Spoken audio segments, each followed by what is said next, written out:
Hello, everyone, and welcome to RHAP's coverage of Australian Survivor Brains v Brawn 2. I'm your host, Shannon Guss, here for another deep dive. A couple of weeks later, after going around the world, coming back to where I should be, which is in the seat doing the deep dives. And I'm very, very excited to welcome in someone who the podcast is already going so well. It's been 20 seconds. We've spent an hour talking about theater. We're very, very late already to this deep dive. And I'm super excited to talk to her about her game. It is Laura. Laura, thank you for being here. Thank you so much for having me. I'm so honored. I'm so honored. As you know, I've listened to every single deep dive you've ever done. That was like what I was known for on the island with fans. Wait, that's what you were known for? Yeah. So like when I've listened to every deep dive, and if they didn't know what I meant, then I'd be like, yeah, fan. But everyone who knew what I meant, I was like, oh, okay, I see you. So yeah, everyone on the island knew that I'd listened to every single deep dive you've ever done. Wow, there must have been a lot of really confused people, especially when you started meeting the Brawn tribe who didn't know what rocks were, and I assume did not know what deep dives were, because those are like equally confusing terms without context. No, I think I just would like bring your name up like in a conversation subtly to see if they knew, and they didn't. But that's okay, because that's a good litmus test.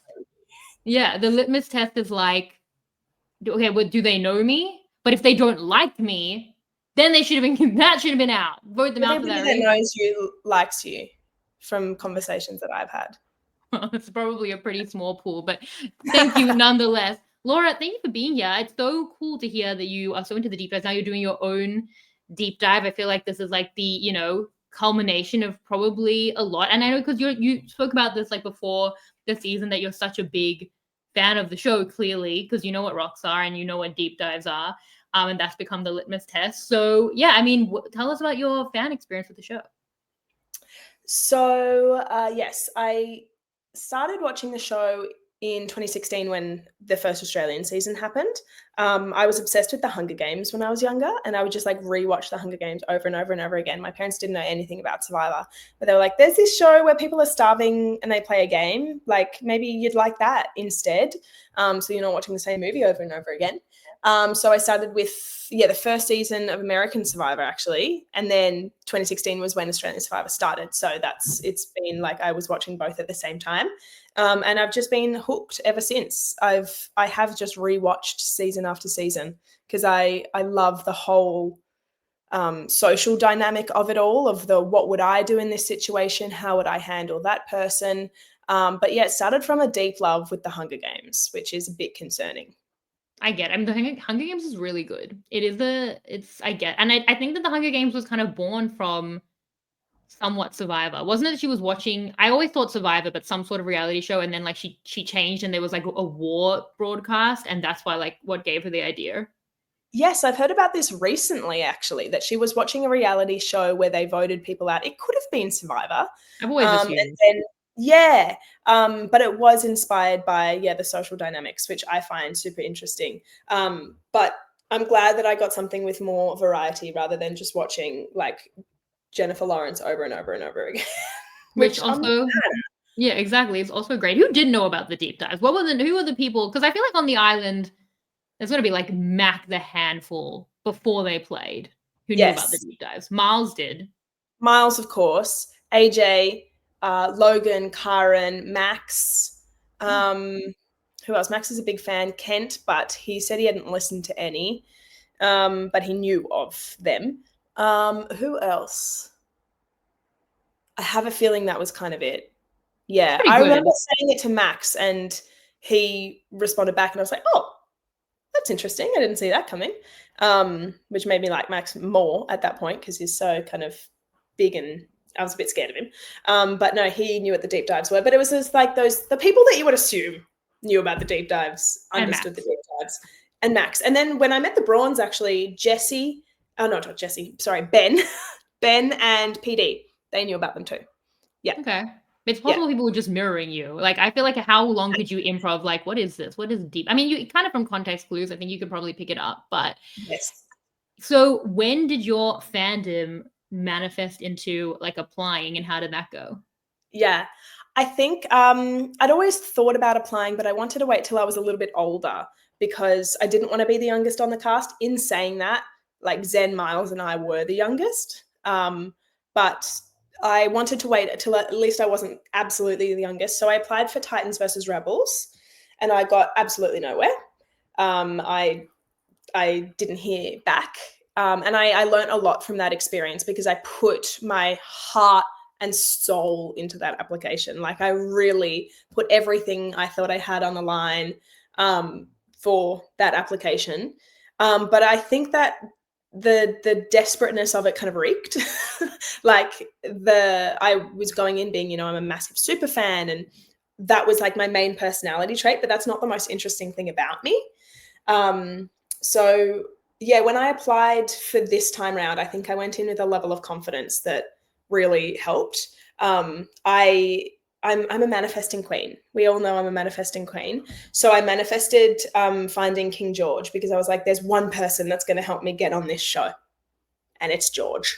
So 5 Degrees of Separation, I found George through my dad, and we found my way to him. And I remember having a phone call with George, and I was in my car and I was like shaking answering the phone call. And he really gave me some great advice about just that initial application, which is like, just find the weirdest thing about you, because you need to be harsh and polarizing, and like make a nickname. If they don't ever try and like impersonate someone, because if they want that old Survivor player, they will call that Survivor player. So be completely different.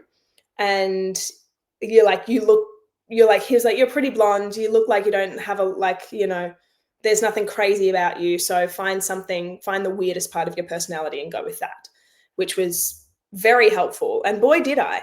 I remember listening to you guys going through like the cast assessment, being like, what is a witch? What does this do? Is this the job? No, it's not my job. So I went in and I did the whole application about my witchiness, and like I gave myself a nickname, and I remember I did the video and I sent it to George before I sent it in, and he replied back and he was like, I'm with Fair Play in America, and Fair Play really liked the video. And I fell off my chair. I was like, Fair Play knows who I am. Oh my God. And so yeah, my whole application was just like, all about the witchiness and my aura reading and my tarot reading. And I gave myself the witch nickname, and I talked about what that means to women in the past and what it meant to me. And yeah, I just went in with this like, you guys would be silly not to have me mentality, and here I am. Yeah, that's wonderful casting advice on so many levels. I mean, definitely find the weirdest part of yourself, which for George was not hard. I remember George showed me what had been his casting video. Peter and I talk about it to this day because we were like, yeah, we see why they immediately called you. Like, it's so deranged. We're like, why are you shirtless? Like, just things like that I'm like, yeah, it's a bizarre video. But like the fact they definitely called me, they were like, we'll like, yes, like you are in the cast immediately. So yeah, the weirdness for sure. Also, about like, who said this? Was it George? Maybe like AJ? I don't know. I've spoken to so much Survivor lately, but like leaning into a type. Like, I feel like as a super fan, they're definitely not the main part of you that they want. Like, you have to have more than that. But I feel like, especially for you, it doesn't necessarily suit the character they'd want to give you. Like, maybe for Miles, you know what I mean? But like, I think that did George say this? Was it AJ? I don't know. But like, they don't want the character to be too complicated. So it's like, it has to lean into like the base perception of you. But then, as you said, the third great thing is like, leaning into the weirdness. But also, I've said this is the third thing. I've said this to people recently. Make up a job. I feel like the profession and that hook is like 80% probably. I don't know, I'm making things up. I have no idea. I have no in with casting, but like make like that is such a hook, I think, to just getting noticed. And once you're noticed, now we're in the door. Like, now we can have conversations. But just like that top level stuff, like, I honestly feel, and like, maybe don't like fully make it up, but like, bend the truth, and like think of like the weirdest thing you've done and then make that into profession. Because okay, so you're not a witch as a job. Because what would a witch job be? I've never made money ever from like tarot card reading or aura reading or palm reading. Never. I've never asked for money ever. Not like, I only really read like my friends and family. But I've never made money from it. I actually think it's quite, what's the word that I think I'm very lucky to have grown up in a household where my spirituality has been really nurtured and cherished. And just because I've known this information for a long time, or I grew up with it, charging people for something that they also have every right to know and could learn themselves seems really disingenuous. Like, it seems really scammy almost. Like, it's like charging someone for knowing another language. So no, I've never charged. Which I think they do. would never charge. Well, like, not an interpreter, but like, Right. you know, asking a friend to like just speak another language. I find that it's really not genuine, charging people for information that they have every right to know. I don't like that kind of idea. So it's not a job. I never said it was a job either. Like, I didn't go in saying like I make money from this, but every question in the application that was centered around a job, I would just like reframe. I would basically use the questions as prompts and then answer the way that I wanted to answer them. For example, there was like a group of questions about relationships, and I'm single and I've been single for like a couple of years. So I had nothing to say in those parts. So in my first application, I just was like, I'm still single. Whereas in this one, I'd started a story in the first question about my ex and then just continued the story in each of the other questions because I'd hit the word limit. So I like basically told them a full story that had nothing to do with the question. I just continued from the first one. Does that make sense? So if someone had gotten to the third prompt, it would make no sense. It was halfway through a story. So this time I was like just basically answering the questions that I wanted to answer rather than the questions that were asked. Do you know what I mean? But being a witch is not a job. And so I found those cast like briefs hilarious, that you were like, how does one make money? Don't hex me. And I was like, I will never hex you for not knowing. But I thought it was very funny that they used that as like the job title. I didn't know if they'd used it really. So I thought it was funny. You could charge to be like is it tarot or tarot card reader? Tarot. Okay, you could charge for things. By the way, and I'm like an atheist. I don't believe in anything. However, I now believe in cat tarot because when we went to the markets in Scotland, there were these like these big like prints, and like the two prints were of cats, but it was like the fool, and it looked like exactly like my cat, and she had like a bag on her head, and the night before we left, she'd put a bag on her head and run around, and then and then the card next to it, the day after that we left, and the card next to it was like the high priestess, which was exactly like another thing I got of my other cat. And then behind that, there was the lovers, and that's their bonded cats. And I was like, what the hell? Those are all 3 cats. And then we bought it. So I don't know what scam happened in Scotland, but we brought it home. To like get a pack of tarot cards and see what comes out, or get one of those like cat whisperers. Maybe your cats are trying to speak to you. They are. Yeah. That's what it was. They were in Scotland. I felt their presence. Anyway, I believe only in cat spirituality. I truly believe, but not here. So anyway, I will have like, if you won't charge, especially, I hope I get the friends and family discount where I now actually would enjoy a tarot reading because I now believe in cat tarot. Tarot, maybe. Tarot.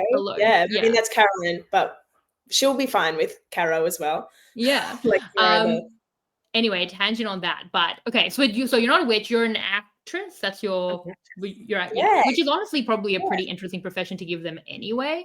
But yes, I did talk about that in my application a little bit, especially because like the first show that I was one of the witches in Macbeth. And then every other part, the Shakespeare roles that I've had in like Much Ado About Nothing and in Romeo and Juliet, I was like the mystic, which is like the character. There's always a mystic in a Shakespeare play, and it's the character that will like predict the future of what's about to happen. And so in every like professional Shakespeare I've ever been cast in, I was the mystic, which I just thought was really interesting and played into the whole witch thing. So I did mention that I was an actor, and everyone on the island knew I was an actor as well. Like, that was not a secret. I talked about it all the time. I studied musical theatre, so I would sing all the time. So it was something that I was really, really open about. Like, at the beginning when we go around and say what we all, do for a job, I say I'm a witch and you see that. But then I also say, and I'm an actor. But, that wasn't part of the storyline, so they didn't show it, of course. And I understand why they didn't show it. I didn't think that they would. But that's how I make my money. I feel like being in musical theater and singing all the time on the island can go one of two ways. Like, I would love it. I would keep you around just to do shows for me, and I'd be like clapping, and then I'd be like joining in. But I do feel like even like last night I was singing one of the songs from Operation Mincemeat, which I've been singing for like 2 weeks. And like Peter at a point was singing along, but then like 30 minutes in, he was like, too much. Like, it's gone. And that's my husband. So like, I feel like at a point people might be like, enough. Yes. The music. Because I've done that my whole life. I've sung my entire life. I am very used to people saying enough. It doesn't hurt my feelings. So I'd wait till people asked me to sing. I was known as the jukebox on the island. So like everyone would like ask for a song, then press the button and I'd start singing. So I'd wait for people to ask me to sing and I'd take requests. Everyone had very specific requests. Like Max always loved Hopelessly Devoted to You from Greece. Banger, that was his request. I sang that, Wonderful. I think, nearly every single day. Obsessed. Zara requested some songs from the Hunger Games. She really liked The Hanging Tree. Oh, it's very good song. Yes. Yeah. And I mean, obviously the Safe and Sound Taylor Swift one from the Hunger Games, that's a beautiful music as well. It's true. Really good, especially with like Ballads of Songbirds and Snakes. Like those songs as well are really, really good. Yeah. I love The Hanging Tree, which is weird because I have a deathly fear of hanging, but I love that song. I had to like get over that for how much I love that. Rachel's like, yeah. You may continue. Yeah. She would ask to sing it all the time, especially when we were walking. Like when we were walking places, because it's like to a beat. She would always want that. She taught her kids about that. We were on the phone. Yeah. Right? Good yeah. I'm going to judge everyone by their. Oh yeah, I want to judge everyone by their requests, so I'm excited to hear it. But yeah, so you were saying with Zara that you were on the phone. We were on the phone, and her kids were like, are you the one that sings the songs? Are you the witch? Her kids like have started reading Harry Potter because they love the witchy stuff. But they were like, are you the one that sings the song from the Hunger Games? Which is very cute. What was Logan's song? She liked Hopelessly Devoted to You, but she also, her favorite song is Home. What's that song? The Alabama, Arkansas. No, I love that song. That was my wedding video. Okay, great. Everyone's passing with flying colors right now on the requests. No judgment yet. And then Jesse would always ask for My Heart Will Go On from the Titanic. He loves that. He loves the Titanic. All right. And I didn't know the words really. So like he would whisper the words and then I'd sing them, and then he'd whisper the words and I'd sing them. But, yeah, I sang a lot of songs every day. Okay, those were all good. See, I would love that, but I'd be like, I don't want to just keep going back to the same song. Although I do love to do that, clearly, as stated previously in this podcast. But I want like the whole production. Mm-hmm. Yes, I would sing, and Max would dance, do an interpretive dance for everyone. Miles told me you guys would sing High School Musical. We did. Miles and I would sing High School Musical all the time because Miles has got a voice. Miles can sing. Yeah. So we would sing High School Musical all the time. Yes. And even like outside of the game, we're driving and we'll just like be blasting High School Musical. Yeah. Also great. Like, no, like just wonderful. I wish I was on that island just for the music alone. Like, I feel like that, Yes. 10 out of 10. High School Musical's the best. Yeah. Oh, and incredible. I was in the 8th grade when High School Musical came out. I still cherish that. Like, that made my middle school. Just unbelievable movie and songs. Very good musical. Yeah. What were we talking about? So you were lied and you're not a witch. You're an actress. Okay. So what happened with you getting onto the show? I obviously was like, and I think that, these are really good application. I mean, it sounds like a great application. So I guess the advice is like, do a good application. But I think that's right. You want to, polarizing. I think like giving myself a nickname made really helpful. I think also they need an elevator pitch for everyone. They need like a couple sentences that'll describe who you are. For example, Karen's like catchphrase at the beginning was like, I'm a doctor willing to break bones. Like that kind of thing is really like helpful. Like Miles is a financial analyst that pole dances. They need some kind of a catchphrase for you.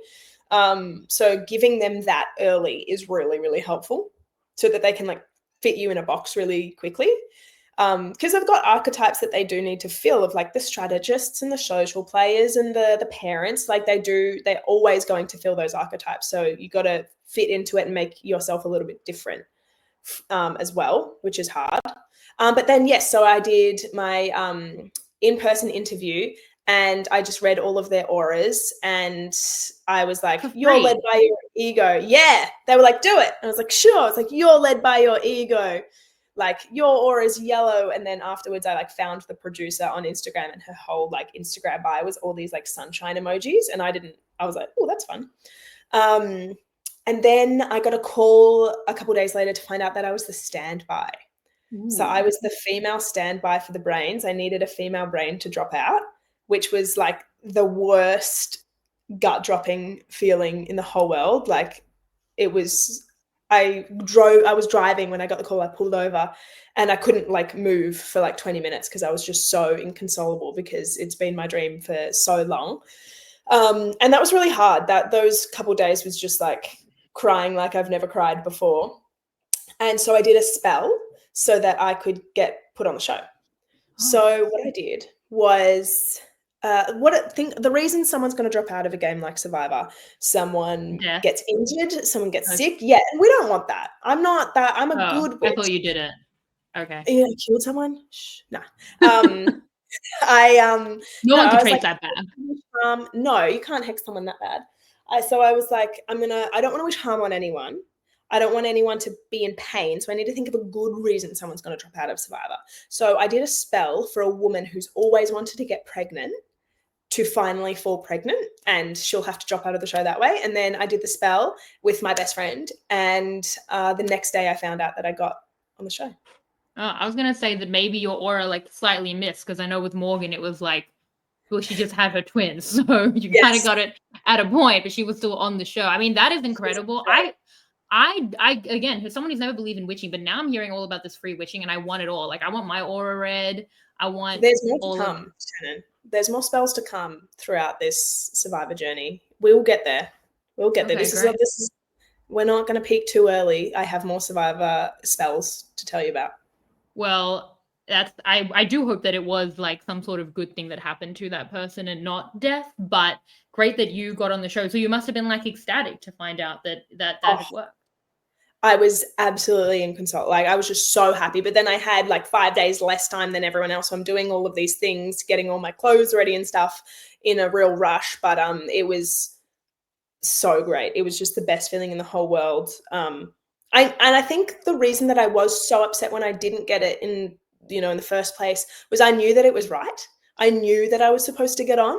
I was like, something's gone horribly wrong because I am supposed to do this now. Now is the time. And so when I did get it, it was like the most amazing feeling. But I was also like, I was right that now's really the right time for me. And I was glad that I held my own with that kind of mentality. I didn't talk myself out of it being my dream. So yeah, it was just getting told that I eventually got it. The executive producer called me and he was like, I don't know what spell you did, but it worked. I'll see you in Samoa. And I was like, who is this? Yeah. I was like, Mom, who is this? Yeah. No, it was the best thing in the whole world to finally get it. And then it was on. Like, my brain just like switched into like, okay, let's do this. And it was the best. I tried to predict the colors that we had as well, like the tribe colors.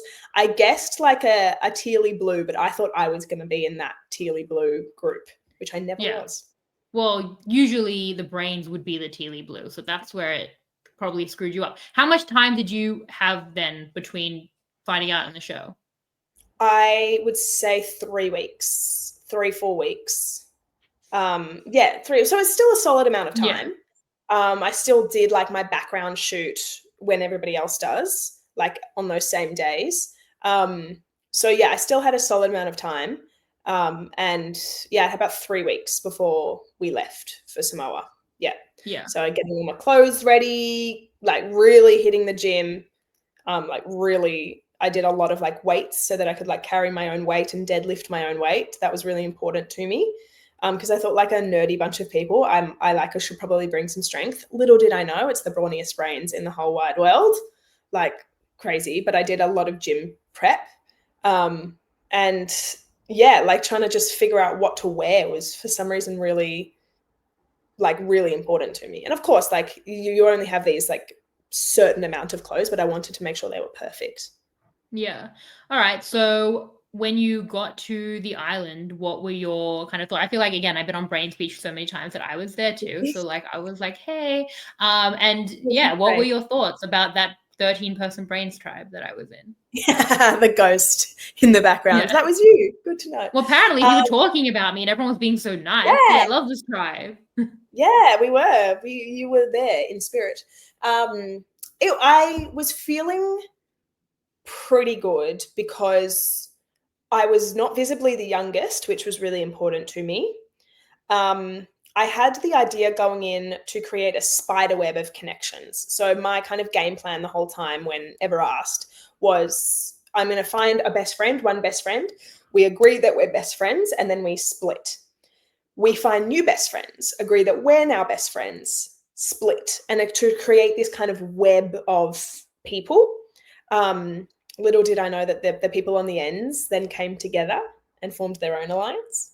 But my web really worked for me well in the beginning. I got along with Logan so well, so quickly. We just have so much in common. And it really was just like an energy pull of like, oh, we would be best friends on the outside as well, which was really helpful to find someone that felt like home really, really quickly. But initially, I felt pretty good. I felt like I was really scared that I would be the kooky, crazy one. That's kind of how I felt actually coming out of the interview was if I get this, I'm going to be the crazy one. I'm going to be the kooky one. I'm going to get the silly music behind me. I kind of, there's always one every season that gets the silly, crazy kind of edit. And I was really scared that was going to be me. So when I landed and I said to everyone that I was a witch, and the only thing that I got was, amazing questions and support and someone wanting to form a coven, that was really great. I felt really good. Even in that first challenge where, we're doing the sandbags and the key thing, I didn't feel like I was behind everyone at all, which I kind of was worried about as well, because I'm not the brawniest person ever.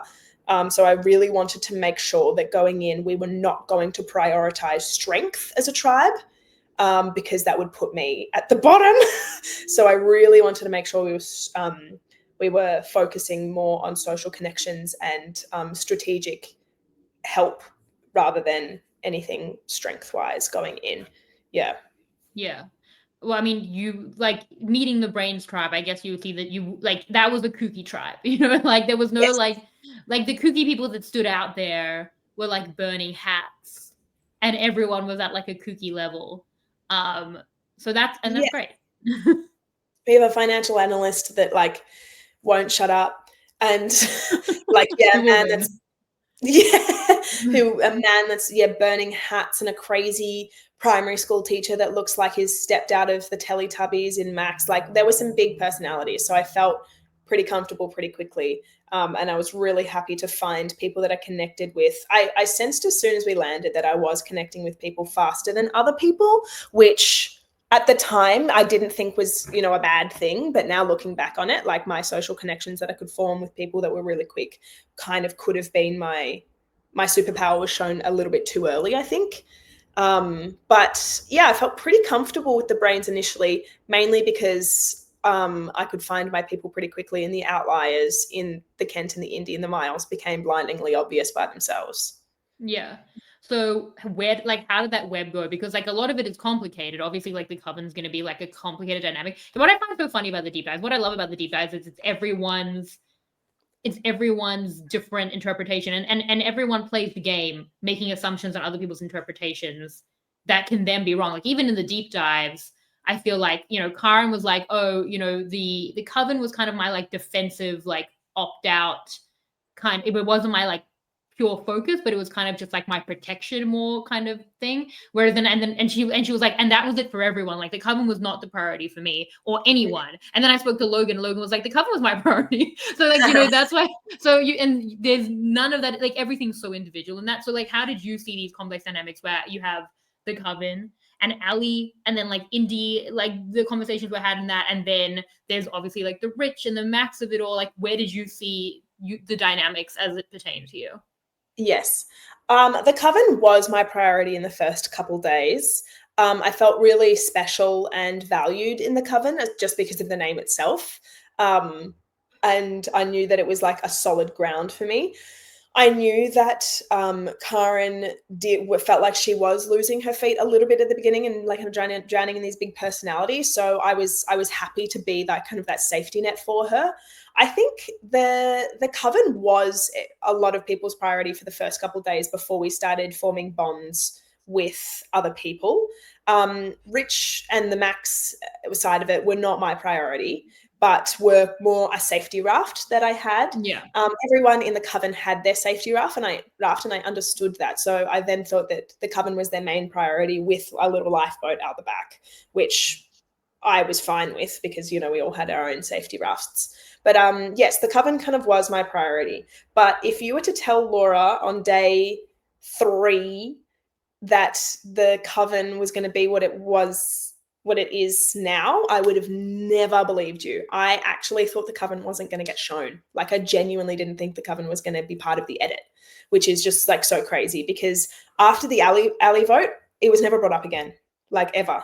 We never mentioned the coven again, even with like Zara and I on one side and Karen and Logan on the other. Like, the coven wasn't as important to us as it out there as it appeared to be. Yeah. It was a great alliance, and we started it because we wanted to protect a girl. We saw Candy went home, and when we asked about it on the mat, it was just like to no answer. Even the Brawns didn't really know why Candy went home. So what we interpreted it as the smallest physical woman went home. And that's not how we all wanted to play the game. So I was really happy to go out there and find people that also agreed that physicality wasn't something that they wanted to value as much in the beginning days. So we just formed it essentially to make sure a woman doesn't go home first, or a woman doesn't go home just because she's a woman. That's not why we wanted the first person to get voted out, because that tends to happen in Survivor, and especially Australian Survivor is like this kind of strong mentality. But I think as soon as we saw how brawny the Brains were, we were like, oh, we don't need to prioritize that at all. And actually, now that we have this protection, we can keep going back to tribal council and not be worried. But no, the coven was my main priority for the first couple days. And I think until AJ threw out Logan's name, that's when it stopped being my priority. That's when I could see the safety boats that people were getting were actually more like cruise ships, and they were actually like, I was the safety boat, and that's not what I wanted. But yeah, no, it was Logan and my priority for the first chunk, for sure. Yeah, what about a relationship with Zara? Obviously, we'll talk about that, and that's going to get like more complex. Like, other than like the great music taste, like what was that relationship like in those like first, little bit of the game? If I'm honest, I don't think we really had a relationship in the first couple of days. It was like Zara and Logan bonding on being mums. Karen and I bonded on like a personality level, and then Karen and Zara bonded on their kind of, they have a great friendship. So Zara and I were probably like the least connected out of the coven for me personally. I did a palm reading for her, which was really nice, and it was probably I think it was the first palm reading that I did out there. And I said to her, "You've given birth twice," and she was like, "But I have 3 kids, Laura." And I was like, "Oh no," and she was like, "Don't worry, they're twins." And I was like, "Oh, thank God." It was like the first one that I did, and I'm hoping I don't screw this up. But that was really nice. We had a really nice bonding moment there. We got along socially for sure, but I don't think we saw each other as main people that we could work with. I think we're both very opinionated people, and we realized that pretty quickly, that we were coming from very different points of view when it came to things. Yeah, what about like Miles? Because Miles has spoken about the relationship he had with you, which I think we did kind of see early, and then all thought it might play out differently, because I think in the edit it was hard to see that what now is clear. And maybe what might have been a little bit of an issue with the coven was that everyone kind of had their person outside of the alliance, and then it became hard to decide who to vote out of each person's like support person on the outside.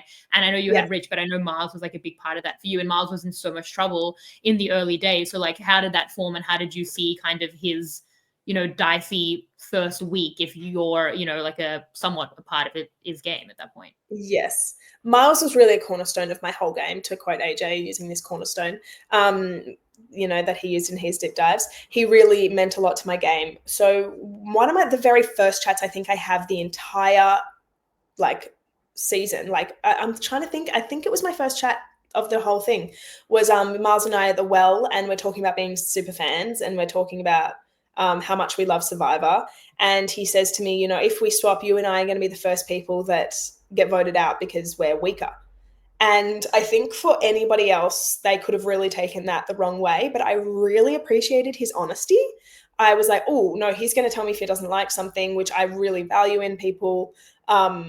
I was like, no, he's going to be completely honest with me and potentially to his detriment. So I want to keep him around. We just bonded really well on a personal level. I was kind of Karen kind of hid how much of a super fan she was quite a lot, and so did I. But I was one of the only people that was keeping up with Miles on how much he loved Survivor and about certain vote splits and stuff like that, because he really talked about it a lot, to the point where I was like, Miles, you need to stop. Like, you're scaring people now. You're All really of that freaking is them so out. relatable. Like, not even Right. like just for me, not on the island, just in general. You need to stop talking about Survivor. It's scary. Yeah. Stop talking about Survivor, Shannon. Never, never. But if you play Survivor, then maybe. I think he doesn't have a lot of friends in his life that know Survivor. So to meet people that like actually understood what he was talking about and had the same heroes as he did, we really bonded on that level. And we just became friends, and we were the youngest on the tribe. So we kind of stuck together like that. And yeah, in the early couple days, I actually don't think at the beginning he was very clearly at the bottom. Like, that was more of like a Kent. But then as time went on, he just kept kind of digging his own grave and kept pushing people away and strategizing way too hard. That didn't make me not want to work with him, but it did make me like kind of more aware of his defaults, like a lot sooner than any other ally, you know? But yeah, no, he was really important to me. And I really, even in the first challenge, when we're trying to figure out the sandbag thing, you can see the first thing that we do is Miles turns around and goes, we're going to put it in a triangle. And he really took charge with that, which I really liked. And he wasn't afraid to say his opinion, which I really, really valued, because in Survivor, some people go their entire games without saying their opinion at all. Like, some people like will not say one opinion the entire time. So I really liked that he was forward with his opinion right at the beginning. He was not hiding who he was. He couldn't hide who he was. And that was something that I really wanted in an ally. What about the other guys in some sort of like descending order of importance, like Rich, Max, Kaylin, AJ? Yeah. So Rich is a director, I'm an actor. We got along really well on that kind of level. But then I think we both just like bonded really well as friends, which was nice. I think to Rich's default, he didn't give that time of day to everyone. He only really focused on people that he wanted to have a relationship with, which is a strategy in Survivor. Some people like make it to the end, not really having a strat chat with everybody. But he really pick and chose who he spoke to. But I was one of the people that he really felt like he had a connection with. We could talk about acting and directing and stuff like that. And we just got along really good on a personal level. He as well was very forward with his opinion, which I really liked. Max, in the first couple of days, I didn't have too much to do with him. I didn't think anything great of him or poorly of him. He was more just like, oh, I know what he's here to do. He's here to be that chaotic, kind of extroverted person. I've got tons of people like that in my life. And I think, to be honest, in the early couple of days, I didn't really focus a lot on my relationship with Max because I knew I could make it really quickly. And that is true. Max is now one of my dearest, dearest, dearest friends. Like, he means the absolute world to me. And I knew that we would be able to bond really quickly. So in the first couple of days, like, Rich was really laddie with all of the guys, and I was fine to let that happen because I knew I could fit into that if I needed to. Kaylin was really quiet, like really, really, really quiet. He didn't stand out to me at all in the first couple of days. He really like kept it to himself. He like was just helping around camp. He was friendly, but I don't think that he truly, well, he didn't strategize with me all that much anyway, but he was very with the boys. He was really with the boys. He got along very well with Karen, really, really well with Karen, talking about rugby and stuff like that. But he was a tough nut to crack, if I'm honest. Like, you know, he took his time to open up, which is respectable. And because he's so sweet and lovely, kind of worked to his favor. But to be honest, I wouldn't have even known if he was in the chats at the beginning. Like, he said what he did, and it didn't really, he being an engineer didn't match with his physicality, but like, it was all a bit, yeah, he could have been a fly on the wall, and I don't think I would have seen him which is probably to my detriment, but he wasn't one of those big personalities at all. If anything, I thought he was potentially drowning in the big personalities. He was just helping a lot around camp, which I didn't, so we never really crossed paths. And then Kent. I really wanted to work with Kent. Like, I saw him, he seemed nice, because he didn't talk about his money or like his whole, archetype of being there within the first couple of days. He really didn't. It was only after the hat burning that everything started to kind of go downhill. But in the first couple of days, it was helping so much around camp. The one thing actually I didn't love was in the shoot where we're on the bus and like where the Brawn are like running after the bus, Kent like hangs his whole body out of the bus, and behind him was Zara, Indy, and myself. And Zara and I thought we were going to get like a hit to the face with an elbow because Kent was like screaming out of the bus. And I'm not in that shot. Zara, Indy, and I actually like sit back and let all of the filming happen because we're just not going to get seen behind Kent. They're like, come on, girls, stick your head out. And we're like, can you see us? They're like, no. And like, so we're not going to. We're like going to get elbowed in the face. So I was very conscious of him. I thought he was going to be that big Russell Hantz, and he was. Yeah. Which is, the confessional that I have about him was like right at the beginning. I was like, this man is crazy. And he was. But he was really lovely. Like, he was nice. He just came in with a game plan, I think, and it just got a bit, he didn't change it, which you kind of need to. AJ, in the pre-shoots beforehand, so like when you're filming all of that bus stuff, we're not allowed to talk, but we can look at each other clearly. And AJ did not stop smiling. The whole time I wrote in my diary, like, smiling machine. He was just like, to everyone, I was like, what is this man on? He just did not stop smiling. He was just so happy to be there, which I was too, but I was just trying to hide trying to hide it, trying to pretend to be cool. But he was just smiling from ear to ear. He looked like the Cheshire Cat. And I was like, I need to figure out if this man's genuine or not. The first couple of days, yeah, he was sweet. He was sweet enough. To be fair, he hit the ground absolutely running. Like, within the first 5 minutes, he was like, you've just had a chat with Miles. I like you. Let's work together. And I was like, oh my God, okay. Another one of the very first chats that I had was with Logan, AJ, Miles, and myself. And he was like, I really like you. We need to go for someone that's like under the radar. Karen's under the radar. I think if she gains momentum, she's really dangerous. So like the first name that really ever got thrown out was AJ throwing out Karen's name. And we were like, oh, we've not been here for 10 minutes. Let's maybe slow down. So the brains hitting the ground running, I really give to AJ. He hit the ground running, and I respected it for sure, but I was weary of him. Yeah. Yeah. And then, so with this first Indy vote, obviously, like, Miles was another option. And then like Indy blows up the coven to Rich, and you have the relationship with Rich, and then like it goes back onto Indy. I mean, how was this vote for you? And where did like Ali and Indy fit for you with the women? Hearing that they were never like part of the coven, that's not, on the merch, which I really think you guys should be making, but that's separate. Where did you kind of see them in your plans and in this vote?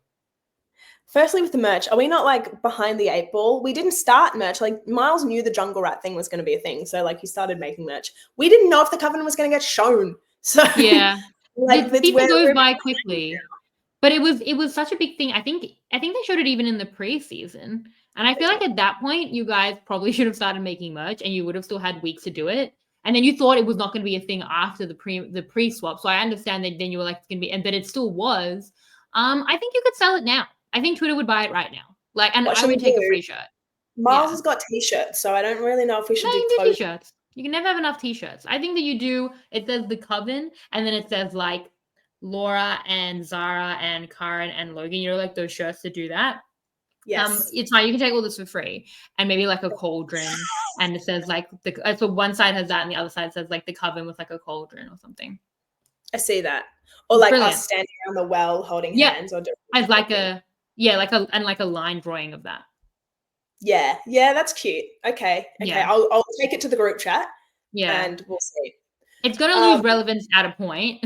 You probably get on it, but like I would do it. Soon. Yeah, it's just like, who's gonna do it?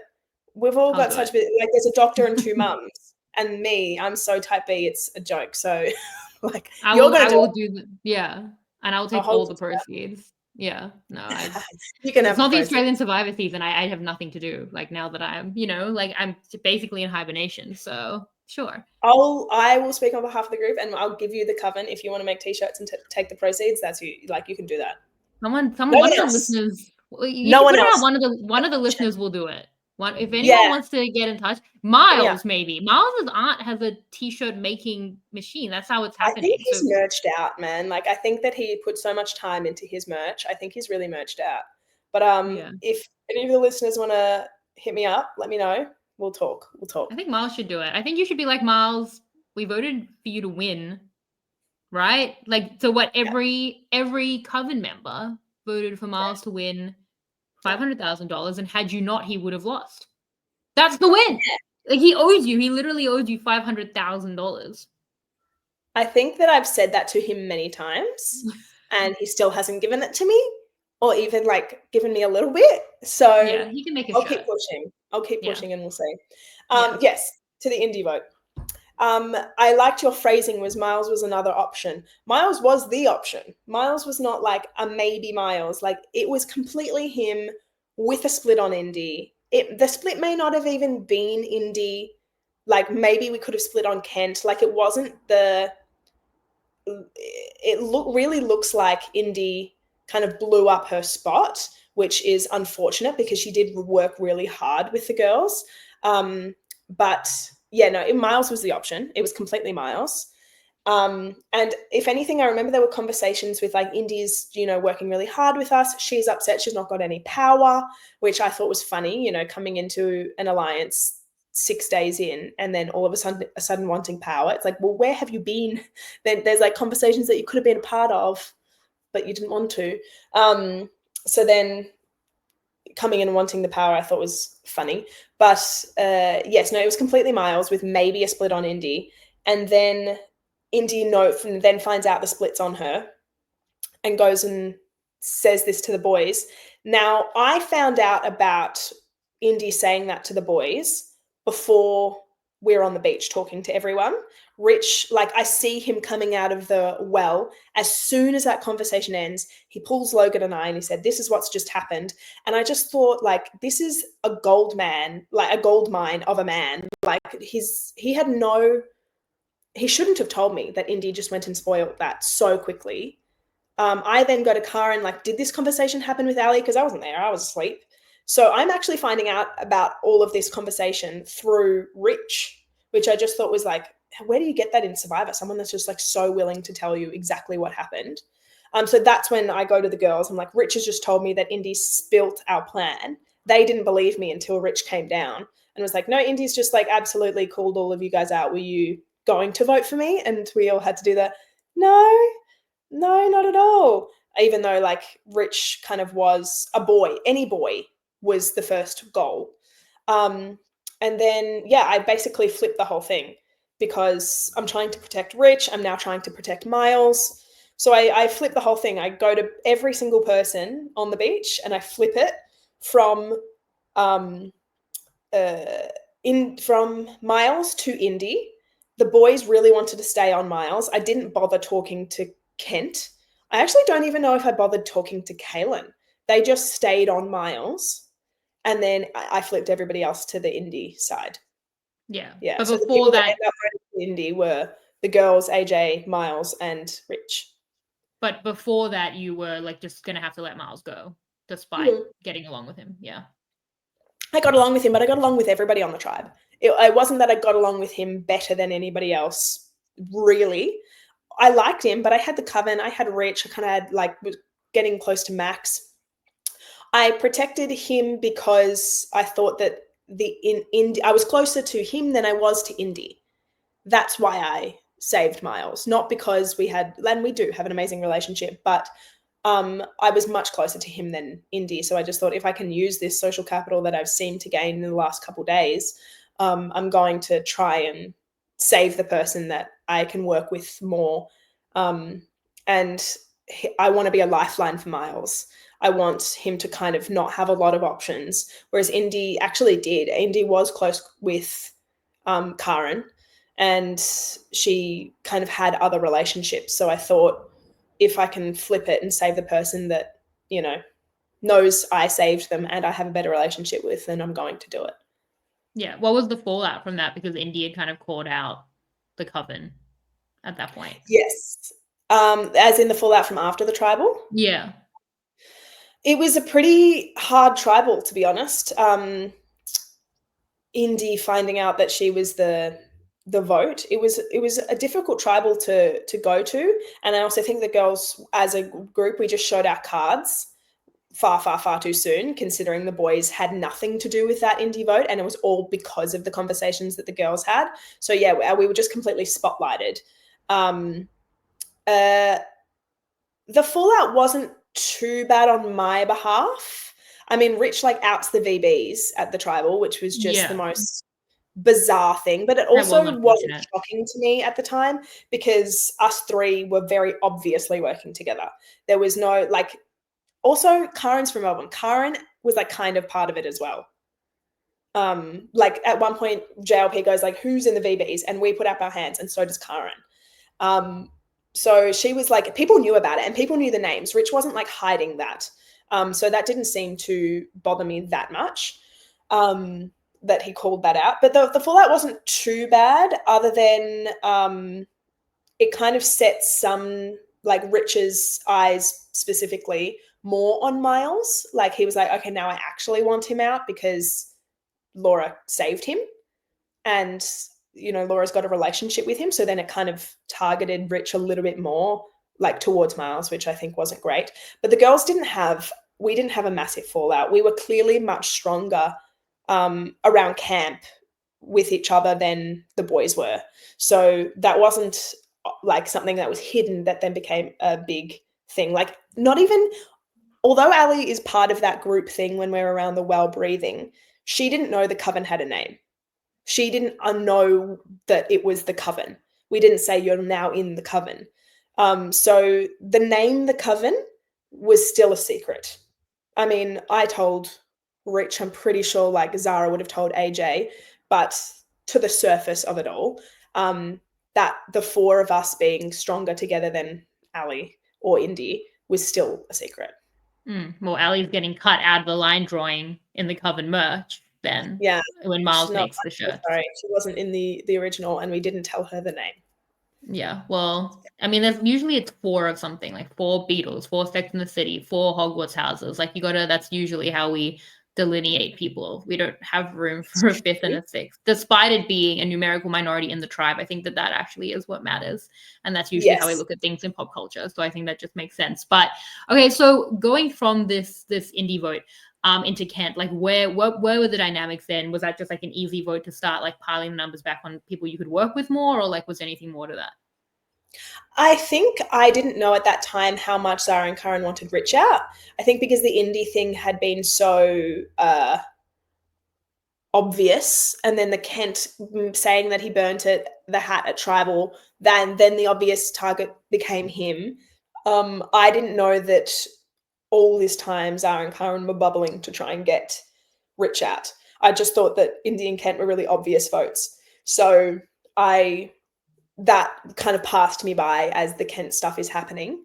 Also something interesting, I actually had to look up today. I was like, actually, who wrote down Kent's name and who wrote down Miles's name? Because Miles is the split. So when Miles is now the split, I say to him, you are the split. These are the 3 people that are voting for you. Rich is voting for you. Max was on Kent because he wanted to, you know, for retribution for the hat. Who else was on Miles? Kent was on Miles, and Kaylin was on Miles. So Kaylin being on Miles on the split actually really threw me off the scent of any minority forming, because I never thought Kaylin was in anything. So that's something that really passed me by during the Kent vote as well, was that Kaylin, I just thought he was like an easy vote on whoever. I didn't know that he was working with people, and I especially didn't think that he would be working with Miles, considering he was very happy to be the split.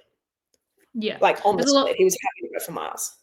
Yeah, I mean, in this kind of easy Kent vote, there is stuff happening with like AJ goes for Logan, and then Logan wants to come back at AJ, and then they're going to start forming what will become the graduates who also don't have merch. The merch opportunities are I mean, Miles has his like little graduate ratchet, which I actually have, but I would just think that there would be anyway. I'm feeling a very merch mood, clearly, just wanting to like monetize the season. It's a lot of work for like not a lot of money. But the shirts, it's about making people happy. I mean, it's more like a I'll charity. make you a coven shirt and I'll just send it to you. Yeah, I just want that. You'll be and the I only want person in the world with a coven shirt. I love that. And I also want like free aura readings and stuff. Like I'm just trying to gain things from this, obviously. But yeah, and then there was obviously like a lot of it as what you spoke to, like the rich of it all. So I kind of wanted to speak about that because I feel like that's where things like kind of start coming apart at the seams to kind of form in new ways. But the structure really changes, I feel. And yeah, like Rich is such a big part of that. I felt like for me, you know, you investing so much into Rich. And I get parts of that. I feel like the parts are like he will tell me when information is brought to him and that's gold. But I kind of felt like if Rich screws you over, it won't be on purpose, but it will happen. You know, like it's not that he would necessarily want to screw you over. It's more that he will give information. He seemed hard to control, even if it was, you know, trying to have your best interest at heart. And even that I felt like might be on his terms. Maybe I just don't understand Rich as much. But then at the point where when he goes home and he votes for Logan to nigh you, and we'll talk about that, I felt like I was like, I never trusted that man. And that was where I sat with it. So how do you look back at that now, having invested so much into Rich, even though I feel like it impacted all your other relationships? Yes. So the investment into Rich was, of course, because he was a leak to the boys. Yes, he could be perceived as to be as hard to control. I knew he told me everything that he was doing. The bomb squad stuff he told me about. He had a chat, like every chat that he had, he would come back to me and tell me what that was. And then it was verifiable from the other person of like, I've just told Miles this information, but I didn't tell him this. I am getting quite close with Kaylin. He's telling me he's close with AJ. So like, yes, he would be hard to control, but he was telling me everything. And I felt like I could control him. Like when he was really annoying the girls, I'd be like, you need to calm it down. And he would for a certain period of time. But you know, not forever. We can't change who we are. But I think what it more was every other person in the coven had a life raft. Like Logan had Max, Zara had AJ, and Karen had Kaylin. So it wasn't necessarily about Rich per se as a person, but more I need my life raft. Like I need my safety person. And I didn't think Miles was, I hadn't had a strong enough relationship with Miles to have him be my safety raft. By the time I'm willing to vote Rich out at the non-elim, I thought, okay, maybe Miles can now be my safety raft.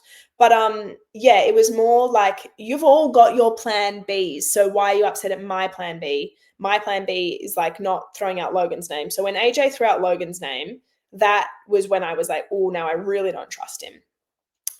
When I talked to him about it, he kept saying he wanted to get rid of Logan to be closer to me. That's what he said to me, that I wanted to work with you and I want to be your number one and I want to, you know, get rid of Logan to work with you. But that was never verified. Like that was never shown through action, which really made me not trust AJ.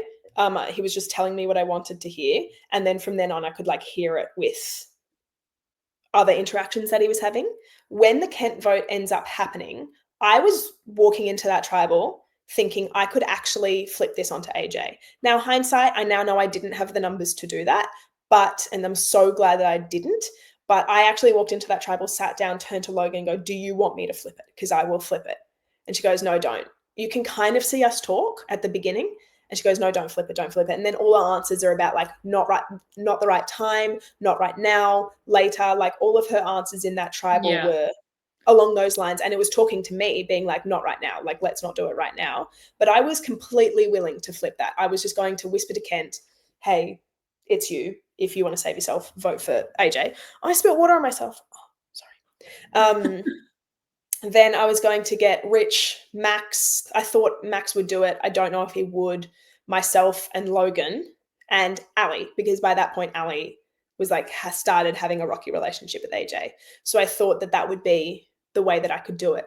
But yeah, it ended up being Kent. So that Kent vote wasn't as clear cut. There was like a split second where it could have been AJ, but I don't know if I would have had the I would have done it for sure. I absolutely would have done it if she'd said yes. But whether Max and Ali would have actually voted for AJ, I'm not sure. Yeah. So, like, how does it get to the point where, like, you said in the X interview that you were voting out Ali at the non-elim, not Rich? And then we see like there's a lot of like pain conversations around Rich, and I think that this is like it's an interesting part of forming the coven like that. It's like we all have our person. It's like, and now one of them needs to go, and that becomes the issue where everyone really feels like, no, wait, but that's my like it's a shot at me. Then like that's not fair. Yes. Yes. So yeah, how do you get to that point? Because we see you come and you tell Rich that like it's gonna be him, and that's why I thought that you were gonna vote out Ali, because I thought at the point where you're telling Rich, I thought that that was enough of an investment that you're keeping him. So where did you sit with it that it was going to be a Rich vote for you, but you still had given Rich so much, I feel, in that vote? It was always going to be Rich. Like, as soon as I found out after the Kent vote how much the girls wanted Rich gone, it was always going to be Rich. I just made a really big deal of it to the girls because I wanted them to know I'm getting rid of my life raft now. I'm putting it on fire for you. I want you to know that I'm now investing completely in you. All of you have your plan Bs. I'm taking away my plan B, so you cannot betray me now. Like, I'm putting myself on the line now. I'm losing my leak. I'm losing my plan B, who can carry me out of this situation, who has carried us out of a tricky situation with the indie vote for you. Do you understand that? Because I was upset that none of them were willing to part with their plan Bs. My plan B is erratic, but didn't actually gather the troops to vote out Logan. Didn't come to the other coven members and try and vote out Logan. Like, I was upset that that was just being passed by and that no one was like, actually, why has AJ done that? You guys clearly aren't as invested in the coven because you don't care that AJ's thrown out Logan. And so I was like upset that not that it was the Rich of it all, but that I was putting my game on the line for these girls. And I don't feel like I didn't feel like they were quite grasping just how vulnerable it was going to make me. But I absolutely was going to vote out Rich. I knew by that point he'd annoyed them enough. He was being kind of chaotic. By that time, I had a really good relationship with Max and Kaylin. Well, like an okay relationship with Max and Kaylin, enough to get rid of Rich. And then I'd really worked on my relationship with Miles. So Rich was, if anything, just buying me time at the beginning. I needed a connection into the boys until I finally made my connections. And then I felt comfortable getting rid of him. So he was absolutely always the vote. The girls didn't know that. I made it a big deal so that in the future they would do something for me. I was like, I've done this for you guys. Are you going to promise AJ's next? I'll only do this if you promised AJ's next, kind of vibes. And I understand how that pushed them further into the graduates, how it pushed them away rather than making them feel like I'm really valuing them. But I didn't feel like they understood the gravitas of me voting out my plan B for them, because they weren't willing to vote out their plan Bs for the same reasons that I was scared. Yeah. Yeah. So I felt almost like guilted because, Zara and Karen, he's not talking to us, which I totally understood. But I was feeling like almost guilty that my one was the one upsetting my, plan B was the one upsetting everyone. But they were making me feel guilty essentially for wanting to keep him, which I just didn't quite understand. So I just really wanted to make the point that yes, I'm going to vote him out, but for you. Do you get that? And they got it, but I understood how it pushed them further away. It feels like you were all like parents and picking your kids up from school, and it's like your child is the one that did this. So it's like, Rich, why? We talked about this at home. Yeah, right. I said, calm down. Yeah. But they were like, no ifs, ands, or buts. And then but AJ gathered the troops to vote out Logan. He spoke to you two to vote out Logan. You guys said no, and then he didn't listen to you and continued on with Max and Ali. Is that not frustrating? Why is my crazy, doing bonfires at night? Sure, but is this your child is more troublesome? Yeah. Yeah. But no, I understood why they wanted Rich, because he really wasn't giving them the time of the day. He just was not investing in them at all. But and I understood it, but I just wanted them to know that I was doing it for them. Yeah. So at the point where it comes to the non-elim, and it like we've spoken about it with a lot of people, how even like AJ didn't have the power to go, and for a lot of people it made sense to send like a Rich. So what was your kind of thinking there? And did you feel like you were sending Rich off bad? Because looking at how he was at the swap, he seemed kind of mad. Yeah. No, I wanted to go. I really wanted to go because in my mind I'm thinking, okay, statistically the person who goes over to the other side tends to like last a lot longer. Like I was like Kara going over and stuff like that. I was always very aware of like the statistics around who lasts longer. So I really wanted to go, but the girls didn't want to lose the numbers. I absolutely no way in hell AJ's going. And then Ali came back from the reward and told us that she outed us, which was just the most silly thing and really showed her lack of understanding of like the game. So I knew she'd speak highly of me if she went, so I wasn't mad if Ali went, but the other girls really didn't want Ali to go. So I just thought like sending Rich was just a no-brainer for me, because he was really mad at the other girls. AJ had told him that his name was being thrown around, but he said that Logan did it. So even when he, and that's not true, AJ was just like playing on Rich's insecurity. Logan didn't throw out Rich's name, but AJ just told him that he did.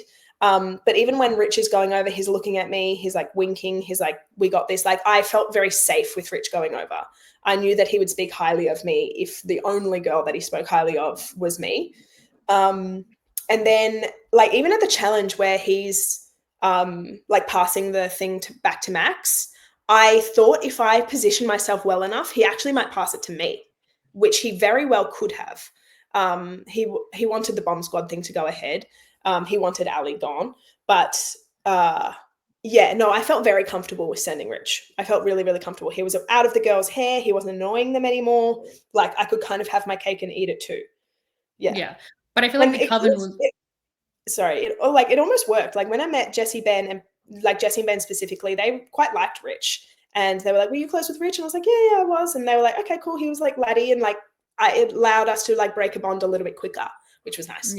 Yeah, he was laddie seems like a lot of the vibe of the season, which is, I guess, why you want to try create like a counter women's alliance to that vibe. But yeah. I mean, so I feel like the coven though was so, like to the point where the merch might be expiring. Like you're gonna go for Zara in this vote. There's gonna be like a full split. The graduates are gonna happen. Like everyone kind of wanted to vote for Ali. Ali was on your side, and still your side was talking about voting out Ali or Zara, and then it kind of gets to a point where it's Miles. Now you're not with Miles, but Miles has been your friend. What happened here? Like, how did it get to the point that, not even going to be at this tribal council? Well, you're going to leave for the vote, but such an important vote. So how did you kind of see the dynamics at this point? I love what happened here. Yeah. Who knows? Who knows? I don't know. It was a lot. It was a lot on the day too. It was so insane. So and there was an advantage that was going to take two people. Like this was one of the biggest moments of the season. Yeah. So at the challenge, Rich is like not subtle when he's handing that thing over to Max. He's like, bomb squad, like at the challenge. So he knew something was happening. This is my point. This is my point. Like the like even like he's trying, like even when he has your best interest at heart, I feel like that's my exact. Although people have won Survivor saying top 5 baby just as loud. So maybe, and I love that winner. So maybe I shouldn't judge, but that is actually exactly my point about Rich. So even with the bomb squad, I remember Rich saying that all the boys went around and suggested a girl's name to go home. And he was like, I promise, like your name came up, but I shut it down. Yeah, we all have one person outside of the group who we're protecting. How funny. Like he was really protecting me during the bomb squad times, which I appreciated. And he was telling me everything. And then I could verify that with other people, like Miles. What was I going to say? Yes. So we go back to camp and we're like, Max, what's that thing in your hand? That's clearly what Rich got given at, tribal council. Max reads it out. And then he says he's going to remove himself and AJ, which was not ideal. Because at that point, I know I throw out Zara, but I wanted AJ gone. If I could have planned this right, it would have been AJ going home. So Logan and I immediately pull Max and we're like, absolutely not. You're not removing yourself. This is your advantage. You need to be there. You need to choose essentially who goes home. But there's a conversation, oh God, I wish they showed it. Probably wasn't the right angles, but it's this most like Zara, Karen, AJ, and Miles talking on the beach. And I'm sitting out the back and I'm like arms crossed looking at them. And I go, there's this minority is formed. This minority is forming. This minority is an alliance. And we cannot lose numbers. Yes, I thought that Ali, it was potentially her time to go home, but she was with me. So I needed her to stay because, and I was trying to show that to Max. I was like, do you see those four? Do you see them? They are an alliance now. My blind spot was Kaylin because never in a million years would I have ever thought Kaylin was in that alliance. And there was like a pseudo alliance with Kaylin, Max, Logan, and myself, which I thought was really a thing. And we all thought was a true alliance. So I could see the minority was forming. I could see something was happening. I didn't know it had a name. But I wanted to keep Ali for that reason because she was a number for us. So yes, when Max says he's going to remove AJ and himself, that's when I throw out Zara because the next person that I can think that should go home is Zara. That was only a plan for about 5 minutes before Max then comes back and says, actually, no, I'm not going to remove AJ and myself. I'm going to remove Kaylin and Karen. Like he just came out with every combination of two names he could think of. He was like, do you want me to remove you? And Logan and I were like, absolutely not. But because the bomb squad had thrown out Logan's name, he was like, I'm going to remove Logan and you, Laura, like so that you guys are protected. He more thought about it, which is interesting, more as the protection side of it. If the not being there means you can't go home, more than who is there and who continues to vote.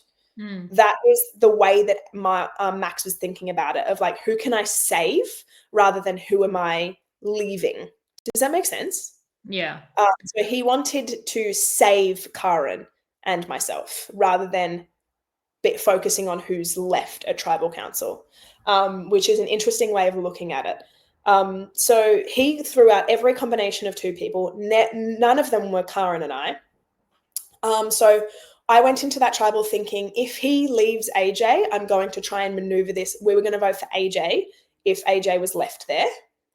Or if that's actually not true. I wanted AJ gone over Miles. However, Max really wanted Miles gone. Logan was happy to jump on board with that. So I went into that tribal thinking, if I'm staying, I'm voting for Miles, which I wasn't happy about considering I just tried to save him, but I was happier to get rid of Miles than I was AJ, Ali, only because Ali was a surefire number for me, whereas I knew Miles had some relationships with Zara, Karen, and AJ. So it really, that afternoon truly was a mess because we just had no idea who Max was going to take out. He just kept changing his mind. He kept throwing out random things. And from what I have spoken to Max about it now, he didn't know until tribal. Like he didn't know. He sat there at tribal and was like, I'm just going to remove two people that I want to save rather than who am I leaving here. I also think that whole afternoon, everyone was telling Max what to do and everyone was telling him how he should play it. So that really put him in a position of, no, I'm going to decide myself, which is why he thought he had the girls on one side and the boys on the other side. So yeah, it was just the messiest afternoon. If I had have had it my way, I was telling Max to remove Zara and Karen. Yeah.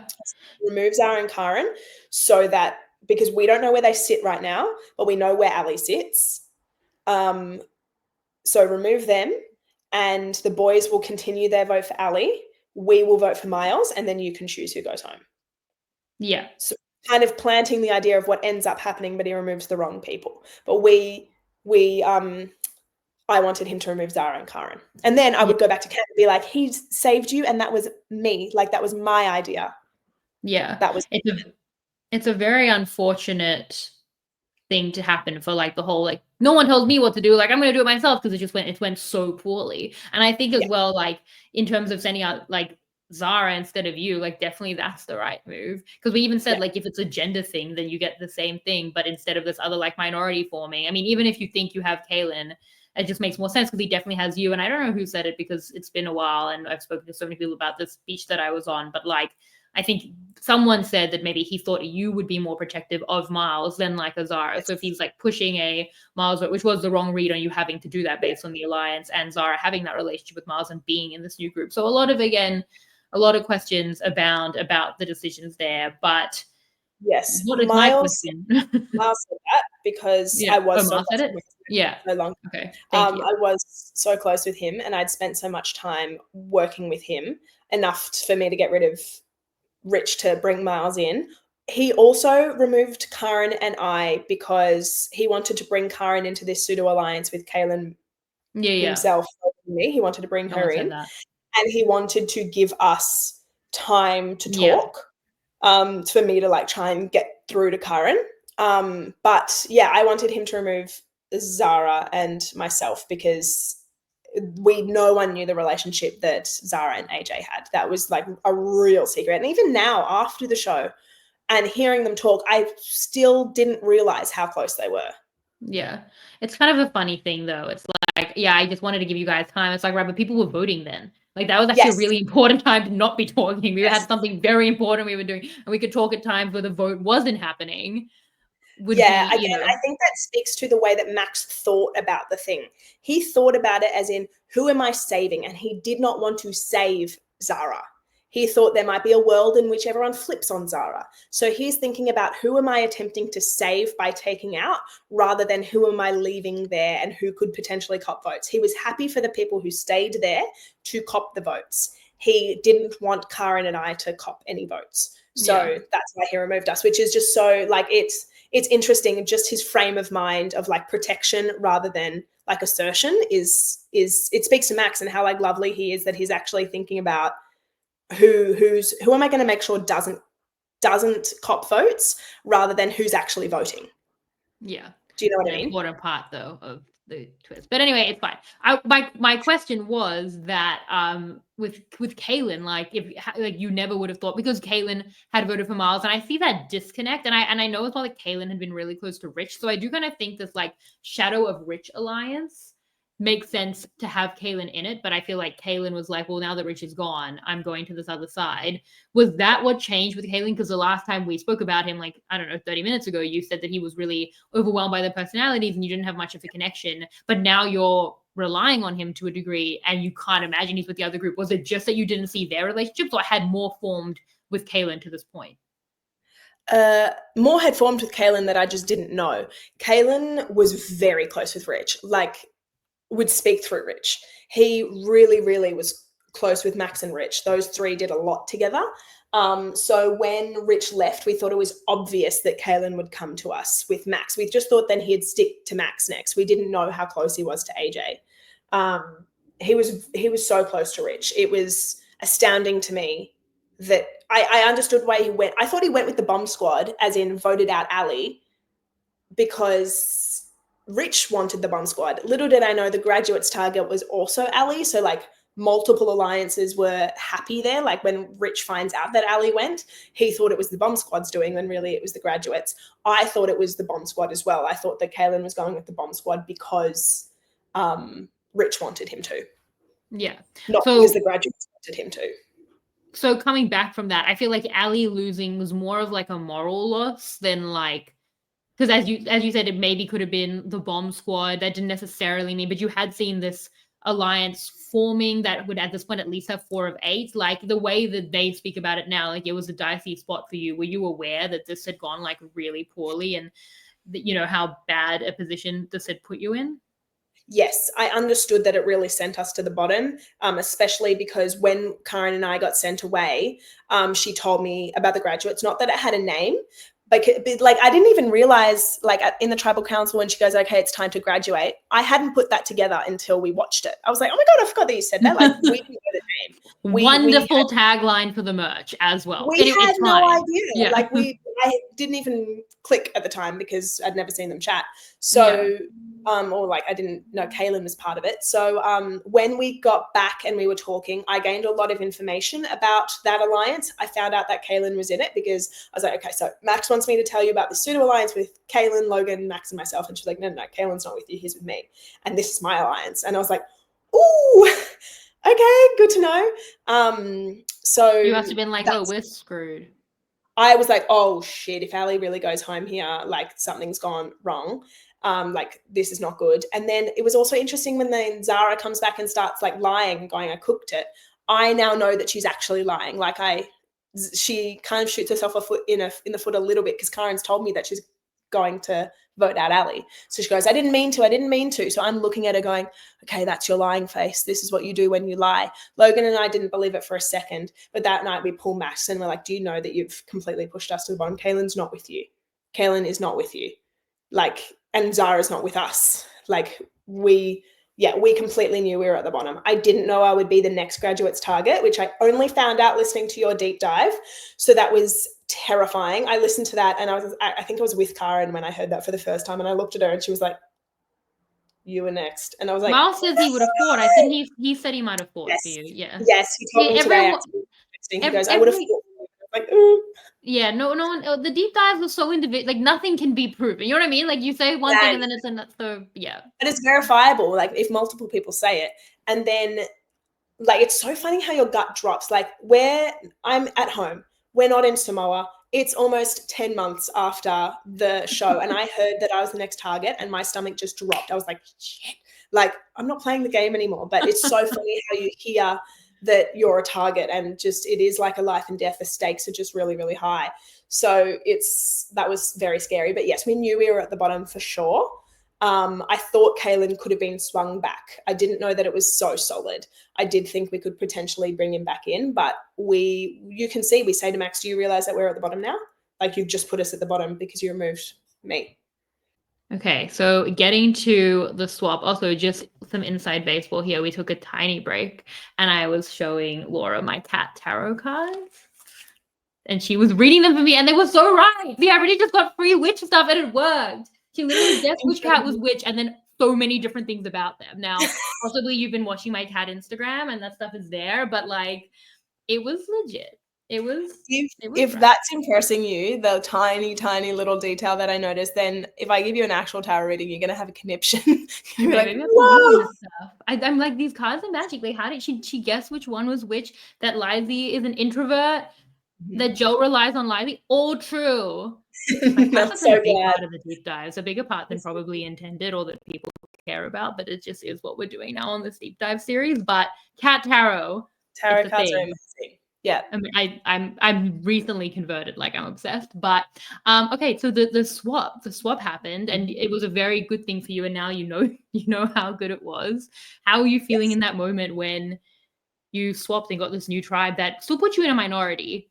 But at least like you were coming from a minority, right? So I guess I was coming from a minority, but I think I had room to wiggle with Max and Logan in that minority. Like I had people to go for him, go for her, like in front of me.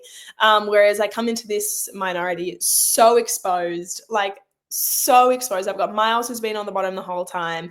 Max, who's so chaotic, didn't listen to me, burnt my trust, and then like just did that whole big thing. Zara, whom I've probably gotten along with the worst out of the coven, and she knows I threw her name out at the scramble before. So I'm really not sitting pretty. Like this is probably the worst 3 people to get swapped with. Miles is potentially good, although I know how he acts around new people, which is erotic, like not erotic. That's not erratic.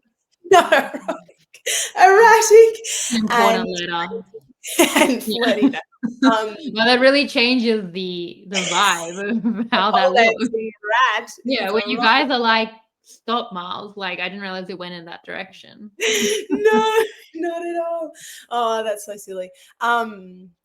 He's so erratic and around new people, and like if we could tell immediately that we were getting into a big happy family of an alliance that had only been to tribal twice, and both of their votes were super easy, and like Candy and Nash, they were like easy votes for the Brawns, and Jesse, Ben, Kate, and Morgan had been working together since the beginning. PD's friendly with everyone. Like we knew we were in strife immediately.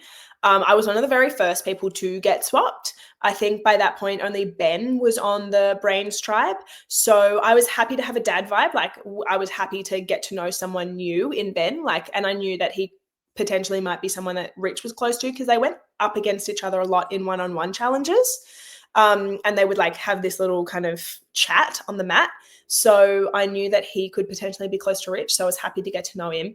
But as soon as, Rich, Logan, like even Karen and Kaylin, when they were on the other side, I was like, oof, this is not good. I was even upset that AJ was on the other side, because AJ had said to me so many times that he only threw out Logan's name because he wanted to work with me. And I thought, oh, maybe a swap's a good time for him to show me that. So I was even upset I wasn't with AJ. So they were the worst three for me to potentially get swapped with. And boy, did it show. Like Max had just declared war on Miles, like stood at camp with a machete and was like, I'm coming for the jungle rat, like before the alley vote. And then as soon as we get back to camp, Max says in front of the Brawns, Miles and I were at war, but we're going to put our guns down. And it was like the worst thing to do, because it was showing them that we're already fractured. So it went from bad to worse for me. Like swap was really, really hard. Yeah. How did those relationships with the Brawns develop? Because obviously there's going to be Girls Gone Wild.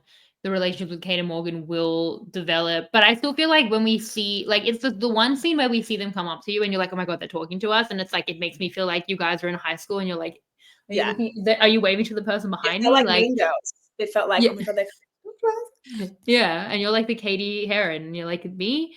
I guess that's kind of that dynamic. But so is that what it was like, or was it more gradually like actually developing the relationships? No, it was really stark from the beginning. I got along with Kate and Morgan very well on like a personal level again.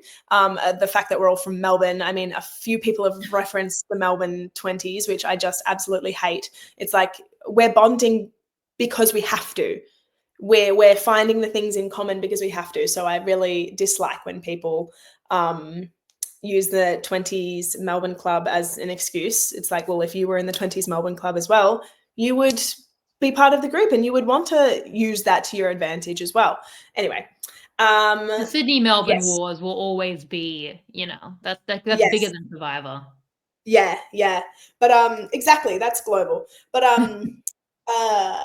I got along with them really, really well to start off with. I mean, they're both very personal people. They both are so funny and so witty and so cool. Like they're both just really great people that live really cool and interesting lives. So I did kind of feel like a baby next to them. I was like, one's an international DJ and one's an Olympic runner. Like, I'm a witch. They didn't take to it as much. They were like, okay, that's a bit strange.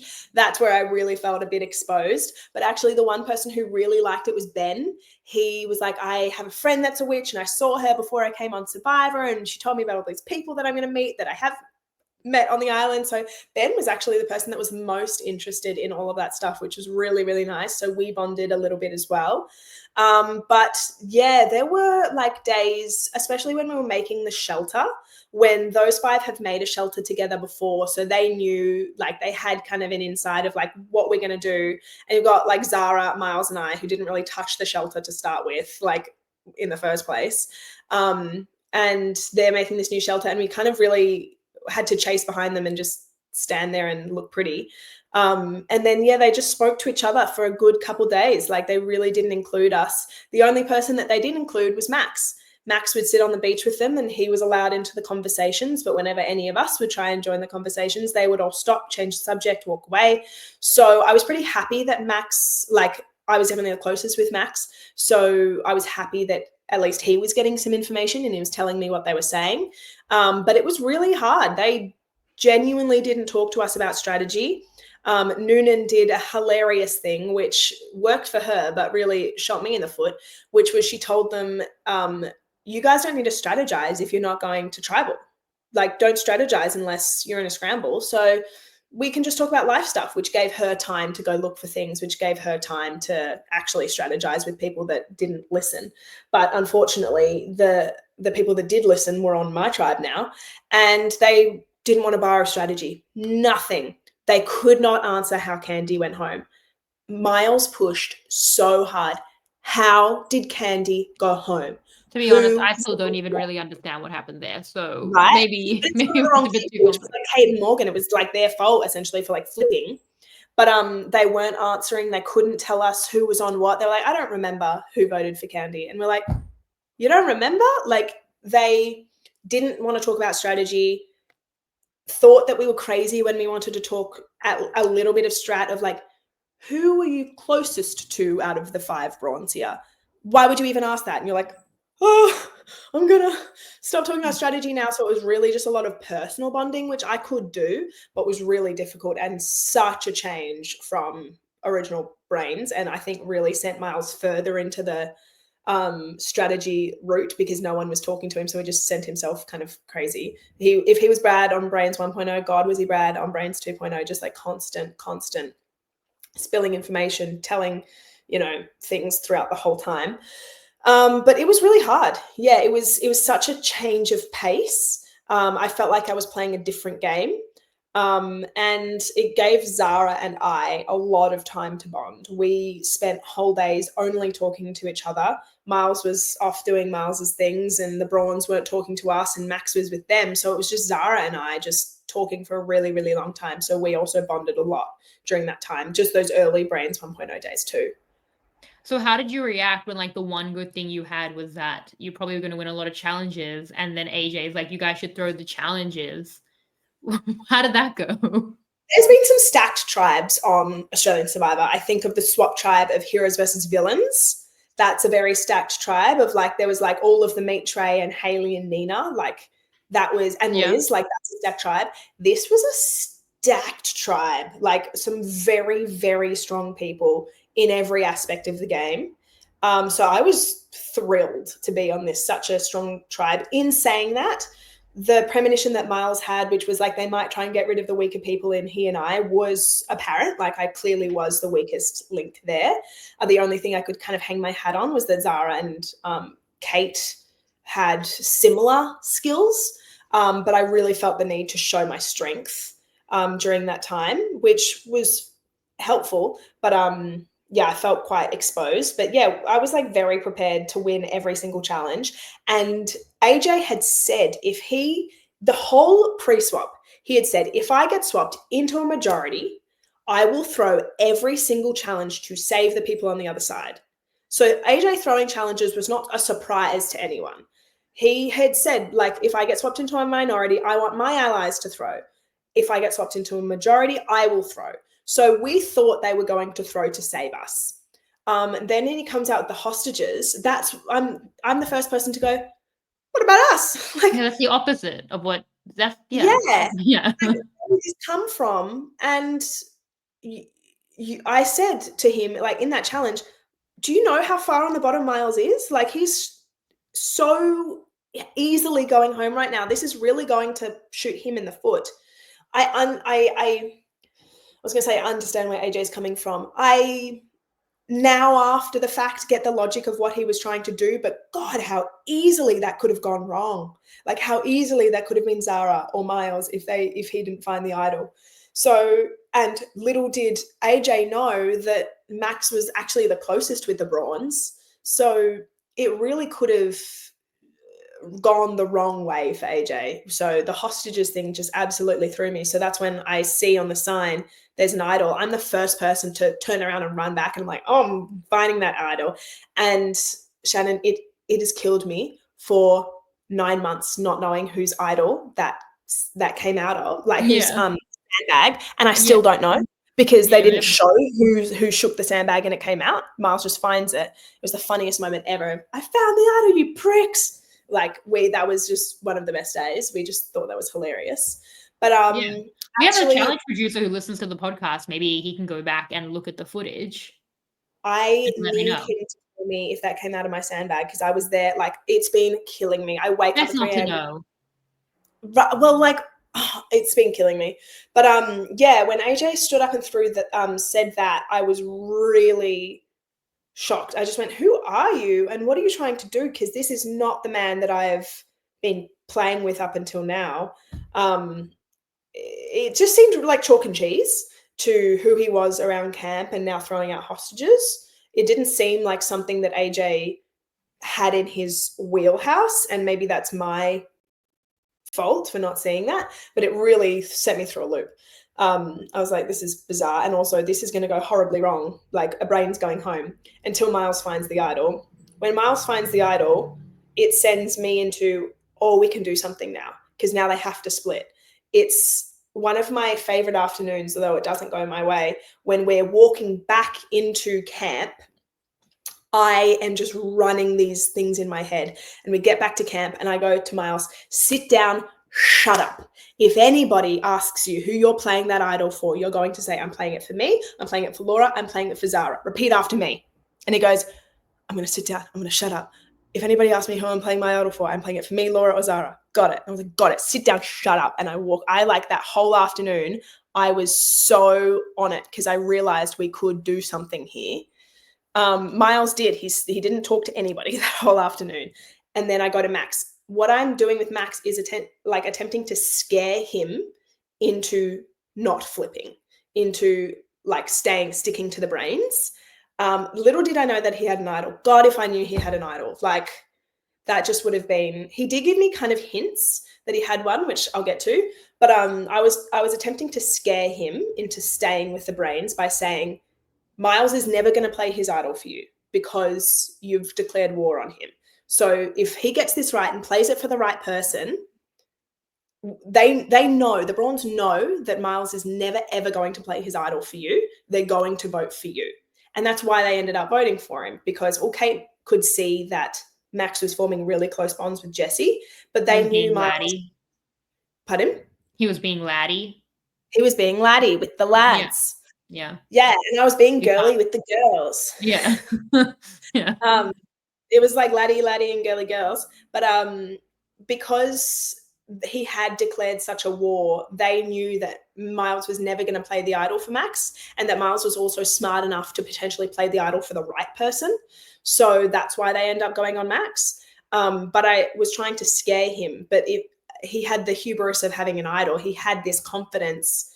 And all he kept saying to me was like, it's you and me to the end. It's you and me to the end. And I also felt, other than Max, I had the best relationship with the Brawns. So I felt if I did flip, I at least had Miles and Zara to push in front of the bus before me. God, if I knew he had an idol, that would have absolutely changed everything. I knew Kate and Morgan were really vouching for me, which was really, really nice. But after it was decided, they didn't talk about it. I was like, you need to tell me who they're voting for. And they're like, we're not going to tell you, but all we'll tell you is that it's not you. Do you trust us? You need to trust us. And I was like, I have no choice but to trust you. And they were like, to prove to us that you do trust us, you need to vote for Miles. And, Zara and I end up doing it. I then think, in order to save Max, I tell Miles to play his idol for Zara so that he goes invulnerable home. Yeah. So I'm just trying to find any way for the Brains to stick together. I didn't know at the time PD was willing to flip. PD and I didn't have that relationship, but he definitely had a great relationship with Zara. If I had known at the time that PD was willing to flip, I think I would have been able to then just replace Max with PD. I've thought about this so many times. Like PD votes with us for... Miles ends up voting for Kate. I probably would have pushed for someone like a Jessie. We all vote for Jessie. They vote for Max. And then it's a split, like it's a 4-4. No, it was 5-4. So you would have needed... Yeah. But then, but then PD, one of them was on Miles anyway. Right. And so then it would have been a 4-3-1. Like I have thought about this so many times, how if I knew PD was going to flip, I could have stuck him with us, replaced Max with PD. The boys vote for Max, shows Max that they're not working with him, and then a Brawn goes home. That was my thought process after the fact, if I knew PD was willing to flip, but I did not know that PD was so close to Zara. Yeah, so Kate, Morgan vote Max, Jessie and Ben vote Max, and PD is on Miles. Yeah. So they have 4 votes on Max. If PD was with us, then that's PD, Miles, Zara, myself, on Jessie. Then Max is voting Miles, so it's 4-4-1. Max votes Miles. Then it's a revote. I say to Max, they've just voted for you. It's you. No, but Max wouldn't be voting. Miles. Yeah, that's true. Wait, so Jesse and Max wouldn't be voting, which would be Yeah, fine. Yeah, which then would your be 4 fine. votes would win. Yeah, okay, we worked it out. Yeah. Logic. Yeah, because That was my Miles, logic. right. After the fact, if I'd known PD was willing to flip. However, PD was not willing to flip. Like I didn't know that. So as soon as Max tells me he's absolutely not going to stick to the brains, because he doesn't like Zara and Miles, like he didn't want to work with them. He doesn't trust them. And he trusted Ben and Jesse more in the short amount of time because, I mean, they gave him more time of day, really. So I understand why he wanted to flip. Like it kind of made sense. You're going in a majority. They're telling him you're going to be higher up than the girls. So it makes sense. It made sense why Max didn't stick with Zara and Miles. And I just thought I just have to save my own skin now and potentially gain allies in Kate and Morgan, which is also like helpful for me. Like they're going to be more loyal to me than Miles or Zara are. So I saw the logic in flipping as well. And then, yeah, Zara ends up having to do it as well, which is interesting. Yeah. But yeah, if Miles didn't find that idol, he was absolutely going home.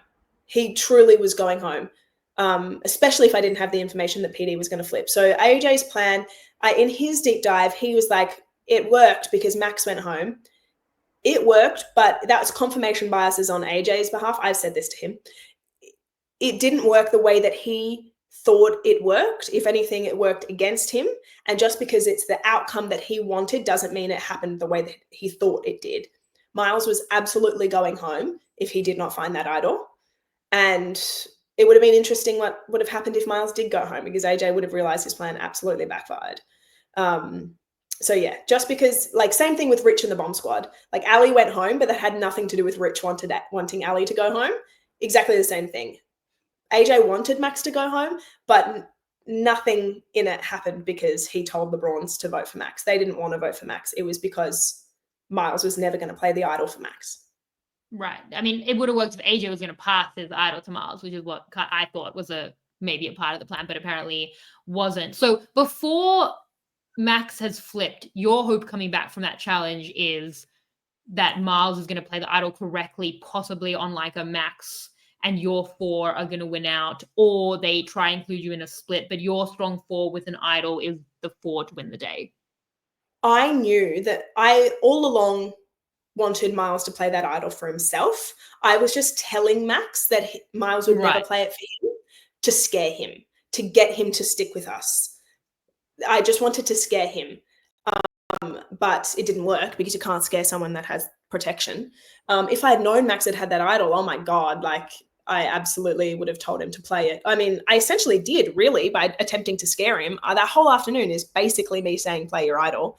And then he kind of gave me a hint. He was like, it's you and me. Like, he really kind of hinted to me that he had one. I wish I'd truly known. But no, I wanted Miles to play it for himself until, like, there was a split second where I thought maybe we'll get him to play it for Zara. Then he goes home. Like, I thought potentially. But coming into that afternoon, Miles was going to play it on himself, and I just needed to scare Max into sticking with us. But if Miles plays it on himself, the odds are extremely high that the Brawn are not going to vote for Miles. I mean, they split on Miles only because they have you guys to split with. Their 4 votes are on Max. So if Miles is going to play it for himself, the odds of it being 5 votes on one of the 3 of you, or 4 votes on one of the 3 of you that they, at that point, went out on, because it's not 2 targets on their side the way that if you had PD, it would be, say, Max and Kate, or Max and Jesse, and it would be a 4-for-1, and then they would just win on the revote. So if Miles is going to play it on himself, then how do you guys win? I thought if Miles plays it on himself and Max isn't with us, then we don't. No, but if Max is even with you, then if Max is with us, then the 4 of us, Miles, I'd convince them to. I thought that they were all going to go on Miles. I didn't realize until they say, go for, like, you vote for Miles, that they're splitting on someone else. And that someone else I thought would be Zara, which I also wasn't too unhappy about, that it was going to be Zara. So I thought the way that we win is get them to vote for Miles. Right. We say we're going to vote for each other. or get them onto Miles. I thought that they were all going to vote for Miles, or they just had to split in some way. I didn't really account for that they would use us as numbers for the split. I thought that the 5 of them had to split, and they would figure that the 3 of us were together and we'd vote for whoever we voted for, and the 5 had to split. That's how I figured we could win, because if we kept Max, then now we're a 4, they're splitting, we win. Yeah. If they can't split, then like, they should never vote for Miles because he has the idol, but then it's like Miles should never play the idol on himself because they know that they should never vote for Miles. So then maybe they double bluff it, like, well, then he's going to be open, so then I vote for him, and then you just go back and forth on that in perpetuity. So that's kind of, hard with a public idol where like Miles has implicit immunity, so they shouldn't vote for him. But then if he thinks that, then he won't play it for himself, and then they should. The way that they were talking about Nash, and the fact that like Nash actually wouldn't have gone home if he hadn't have played his idol at the first tribal council. I was trying to play on that. Like, you vote for the person who has the idol, right, guys? Because if he doesn't play the idol, they incorrectly voted against Nash. Like, if Nash could have kept his idol and not gone home. Yeah. So I was attempting to like play on that, and make sure that they voted for the person with the idol. That's what I wanted to do. Yeah. Yeah. All right. Well, Max goes. And so at that point, like Max was in your, like Miles had fallen from your relationship because he'd been so erotic in the right. So when Max, so you wanted Max to stay over Miles at that point. How did you see it when Max left and you were left with the 3 of you? I was really upset when that was the first night that I cried because someone had been voted out. I was so upset when Max went home, especially because he just didn't know it. And because I had a feeling that he may have had an idol. I was so upset when Max went home because he was my connection to the Brawns. He was my connection to the lads. Miles, I've just voted for him. I didn't know if he would be, comfortable with me ever again. Miles and Zara were clearly closer to each other than they were to me. That's when I was like really exposed, and I realized how close it could have been to me going home when they voted for Max, because it was such a shock. All 3 of us, as in Zara, Miles, and myself, were just like, that was absolutely, no one saw that coming. So I realized how close it could have been to being me, and I felt the most exposed I felt this whole game when Max left, because Zara and Miles were looking out for themselves. I've just voted for Miles, and Max is gone. Yeah, it was not fun. So you thought it was going to be, they were going to vote for either Miles or maybe a Zara, but probably. I thought they were going to vote for Zara. Yeah. I thought they were all going to vote for Zara. And that's why I was like, maybe we should try and get Miles to play the idol for Zara, confuse the Brawns, get them to split. It's like, the 20 minutes of like who's voting for who is really difficult. But I thought out of all of the brains, Miles with the idol, they'd go for Zara. Yeah. That's what I think. Interesting. So when things start to change here, because this is when we see like Girls Gone Wild happen, this is when it's going to be the non-elim. So yeah, how does it get to this point?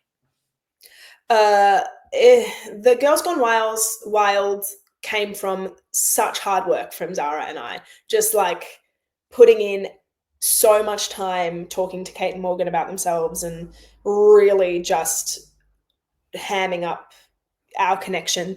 And Zara and I getting really, really close as well. Miles feels really burnt by us, so just absolutely gives all of the information. And oh my God, the amount that boy spoke at the Palmer Award was just, he felt burnt, he felt upset, which we totally understand, but we were just trying to tell him that they want nothing to do with us. They see us as vermin. They don't talk to us. They call you dish boy. Like they really don't like us. So attempting to throw us under the bus is only hurting yourself. But that was the time of the game where I felt the most exposed, like really, really exposed. And then, it seems that I think the girls realized how laddie the boys were being. Jesse and Ben just was such a tight pair. And when they do come to us with Girls Gone Wild, we're so shocked. That wasn't hammed up for, the camera. We're really like, are they walking this way? Like, what is happening right now? We felt like we were in high school. And then they have an alliance name and they want to get out Jesse. And to be honest, it all kind of came out of nowhere. Like, it really was a shock to us. They'd been thinking about it for days, and I now know that they were telling the truth. But at the time, we thought this has to be the only way that we can move forward. Like, we will believe them for that sake. But there was a part of me that was like, this is all happening really quick. And for someone that wasn't strategizing to now having an alliance name, like, that's the first alliance name that the girls have. Like, they haven't had an alliance name up until this point. And I've had the VBs and the coven, and like, I'm in an alliance with Miles, and we have like our alliance is like Fleetwood Mac, and like I have Logan, and we have an alliance name. And it's like, the Girls Gone Wild is their first alliance name. So it seemed really strange to me that it happened so quickly. So when I find this information, which I have in my room, actually, I have it here. So we can read it if you want. We can actually read what it says. Do you want me to get it? Sure. Let me get it. We can read exactly what it says, and you can interpret it, because I'm still confused on actually how that would have played out if I didn't say anything. So maybe I can have your help. I'll be back. All right. Well, this is part of the podcast. If anyone wants to see my tarot cards, so this is the cats. Oh, the opposite. This is them together. That's the lovers. And I thought that was special because they're bonded. I could pause the podcast, but we're in it now. This is the Fool. So again, like, the fact that Angelica had the bag on her head the night before we left, like, I was like, this is special. And it's not mean, because she is a fool, in a way that's so cute. So I was just About the tarot time cards. to talk about the tarot cards. So funny. Okay, here's the information. I'll Much more read it interesting to than you now. than the props I brought to this podcast. No, how fun is this? It's like home decor. Okay. Yeah. In this game, nothing makes your vote more powerful than information. Tonight, your tribe will not vote to send someone home. You will vote to send someone to the other tribe. How you use this knowledge could greatly impact your game. Use it wisely. That's what it says. Okay, what part of it feels fake to you? Do you think the JLP might have told them? Yes, I didn't know if it was going to be like the Rich on a Limb, where like halfway through he announces it. That would be a terrible advantage. It's like, you get to know, but everyone will still know. Like, from that, I thought it would be like a secret. Yeah. I wasn't going to say anything to anyone. So I find this, and my stomach drops, because I don't really believe Girls Gone Wild. I don't believe that that's a real thing. I think that was them trying to make us feel comfortable. And yes, maybe in the future they could move forward. But Jesse seemed like the Brawn boy that they were the closest with, like especially Kate. She was really, really close with Jesse. So I didn't quite believe her. So when I find this, I'm like, oh, I'm going to the other tribe. Like, there's no ifs, ands, or buts. I'm getting out of this sinking Titanic. I've just been brought up as a split name. Like, I've been told that they want to go for me. I'm getting out of here. And I thought at Tribal it would be really easy to convince Miles to vote for me. Now, also, I find this a minute before we leave for Tribal. Like, so I did not have time to pull Kate or Morgan. Zara was the first person I saw. I did not have time to talk to anybody about it. I pull Zara because she's right there. And she comes down, and she interpreted it the same way I did. And you can see in her face, she goes, shit, well, I'm getting out of here. Like, we had the same reaction, which was just get me out of here. I thought at Tribal it'd be really easy to convince Miles to vote for me. Now, knowing that Jesse, Ben, and PD were already voting for me, I thought I'll just get Miles, and that'll be fine. And look, as I've said to you before, hindsight's a beautiful thing. I really should have voted for Jesse, send Jesse to the Wolves' Den, send him into the Brawns, and test Girls Gone Wild, see if they were telling me the truth. But I just didn't want to give Jesse that power, if I'm honest. Like, it just felt like a waste of an advantage to go ahead with what was kind of already happening. If I had the opportunity to send myself to the other tribe, I'm going to do it. Like, it just felt almost unnecessary. Like, I just, if I find it, I want to use it. Yeah. I don't want to give Jesse power, sending him back to Paulie, who I know he's really, really close to. Like, I don't want to give a minority there another number that could vote out Logan. Like, I don't want to I wanted to make sure that whatever is happening there to stay like that, or if anything, make sure that I'm using it wisely. It just seemed silly to me to give Jesse this almighty power. In particularly sending him back to his allies. Yes, he's going into minority, but I don't know what the numbers look like over there. I don't know if they're all ready to flip on Logan, and all they need is one more person. Yeah. So I just thought, No, we know it would have looked really bad for Jesse, but as you say, you don't know the numbers. I do think there's something interesting psychologically to like giving people the thing that they want to use it. I think that the biggest thing of that is God, what's its name? Damn, I've been on holiday too long. With the oh my god, what's the name of the advantage? Where they where they each have a third of it, and then as they get voted out, it becomes like an idol. Oh, is this what in New Era? Yeah, in the new era. Oh wow. Okay, that Austin won it for the sandwich. I'll look it up. I've been on holiday for 3 weeks. Controversial. I don't watch New Era. Oh my god, no, I thought I had a recap guest. I'm so sorry. Well, I'm watching 48. Oh, well, that's not a good season. Yeah, exactly. No, so this is not helping I will watch it from now on. I didn't watch 47 because it happened right after we got back. That was actually really good. Yeah, Karen and Miles are telling me. I was going to say, I'm watching 48. So if you want to recap 48, I feel like I have really good, Amulet? Is that it? Is it the Amulet? That's a terrible name of an advantage. Okay. Anyway, this is your podcast. The point is, I think that when people find something, they're like, I need to use it, even if it's not. It's mine. Well, that's bad, but this is like. Yes. No, that's fair. No, I can help with 48 because I feel like I have interesting opinions about it because I haven't seen New Era. Like, I think it's such a juxtaposition to me. So I'm like, what's happening here? It's the Amulet. Really? Okay, anyway, it's fine. 48 is over next week. We'll talk about 49. You'll watch 49 and we'll do that. We'll watch 49 together. We'll do it together. Yeah. Well, okay. So, okay. To get back to your season. So so that was your thinking. Because for me, my thinking was that you like either win or you lose, but losing is going to the other tribe, which is great.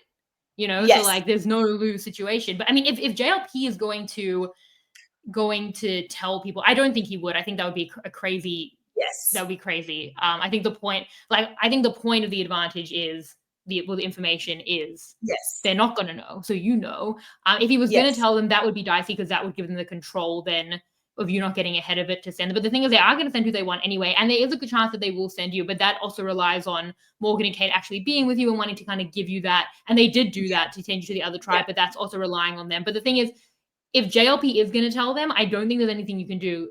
They're just going to find out 10 minutes later anyway, and they'll do with that what they want to, even if you try and control a narrative to get there, which is, well, right. So but your plan was to tell Miles secretly, Zara, you've told, the 3 guys are waiting for you, and just do it that way. And again, if JLP is going to give the information, that would screw that up anyway.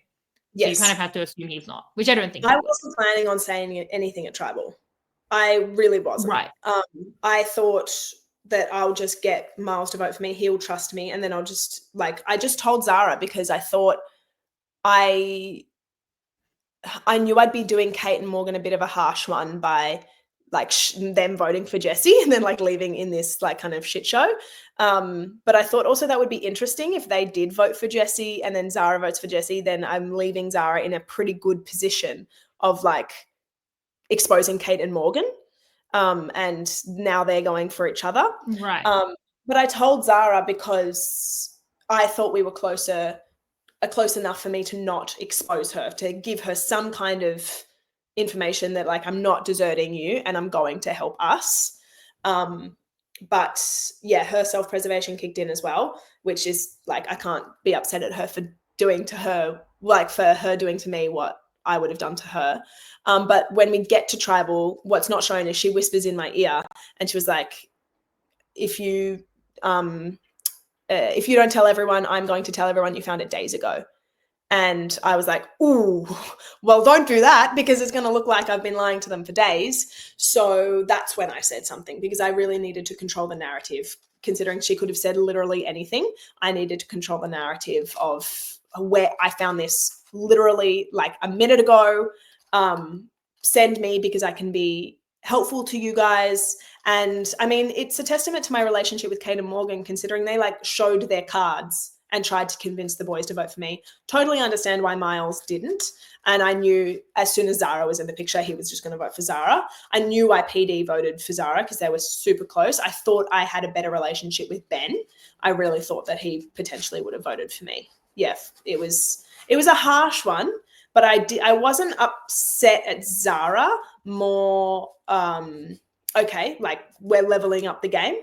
I really thought that she wouldn't do that to me, because when I suggested to her earlier for her to convince Miles to play his idol for her, she had the reaction of, I can't do it. I can't convince this kid to play his idol for me, potentially sending him home. I can't do it. She had a really like lovely, motherly response. And so I thought that she might have the same response to me. She did not. So I respected it. I was annoyed, but I did respect it. It was harsh. It was pretty harsh. But from my game plan from then on was to convince the Brawns to not like Zara, which really worked in my favor. Like I did quite well. I got back to camp and I was like, Miles, totally understand why you voted for Zara. Makes perfect sense. PD, you go to sleep. Makes perfect sense. Kate and Morgan, love ya. Ben and Jesse, you guys are screwed because Zara doesn't like you. Like, she's not going to advocate for you. And now I'm not going to coming into merge either. So the next 2 votes are going to be 1 and they're going to be 2, because I'm telling you right now, you 2 are the next people to go home. Because on Brawn or at the merge? The next 2 votes I knew would be Ben and Jesse. Right. Because at that point, you trusted that Kate and Morgan had wanted to do the right thing by you, and you trusted that you would have the numbers through the next couple of votes. It just was one of those feelings that I had. I was just like, the next 2 votes are you 2. And now I know that, because if you think your relationship with Zara is better than your relationship with me, then you guys have seriously misread this situation. And she is not going to advocate for you at all. And now I'm not going to either. Now I'm actively gunning for you. I'm letting you know. So I had like I was angry. I was angry, not at Zara, at them. So and I was right. They were the next 2 people to go home. I said to their faces, you were the next 2 people to go home. And they were. Yeah. Some of it might be like Max style confirmation bias of the way that happens a little bit differently. But but yeah, I mean, sure. Kate and Morgan, I was thinking Kate and Morgan is so funny. If you ever imagine saying Morgan and Kate, like the amount of times I've said Kate and Morgan, like I think my phone would like predictive text it, but like that would just sound wrong. But Morgan and Kate and Morgan, you had hoped, if you didn't tell anyone, that they'd show their hands and kind of break things up for Zara, leaving it back by voting for Jesse. But they did show their hands and by voting for you and what you wanted to happen. So did you go back to that camp with a stronger relationship, with more trust in the fact that you guys and Miles would, lock it up, and that you could really trust them through, will not be a vote on the speech, but, through if there would be a vote, and then also through the merge? Absolutely. I came back from that and I pulled them straight away and I said, I want you 2 to know I've absolutely got you. Like, there's no ifs, ands, or buts. You 2 are with me for as long as we can do it. And they said the same. They're like, Laura, we've just shown the boys that we don't want to work with them and we want to work with you. Like, we really, us 3, like that was when we're completely solid, and potentially at that point, like my strongest alliance in the game to date. Like, I felt so strong with them. Potentially even like stronger than I was with Logan, because Logan and I always said that we were going to write each other's names down at some point. Like, we both understood the game well enough, but Kate and Morgan from then on were locks. I want to go to the end with them. Like, they said the same to me. Like, we really were totally, totally solid. And then the best alliance name to ever come out of Australian Survivor, in my opinion, that didn't get shown, we bring Miles in. Instead of Girls Gone Wild, we become Girls Gone Miles.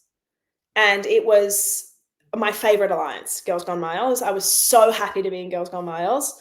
I think Morgan came up with the name, and it was just brilliant. We brought Miles in. He was all for it.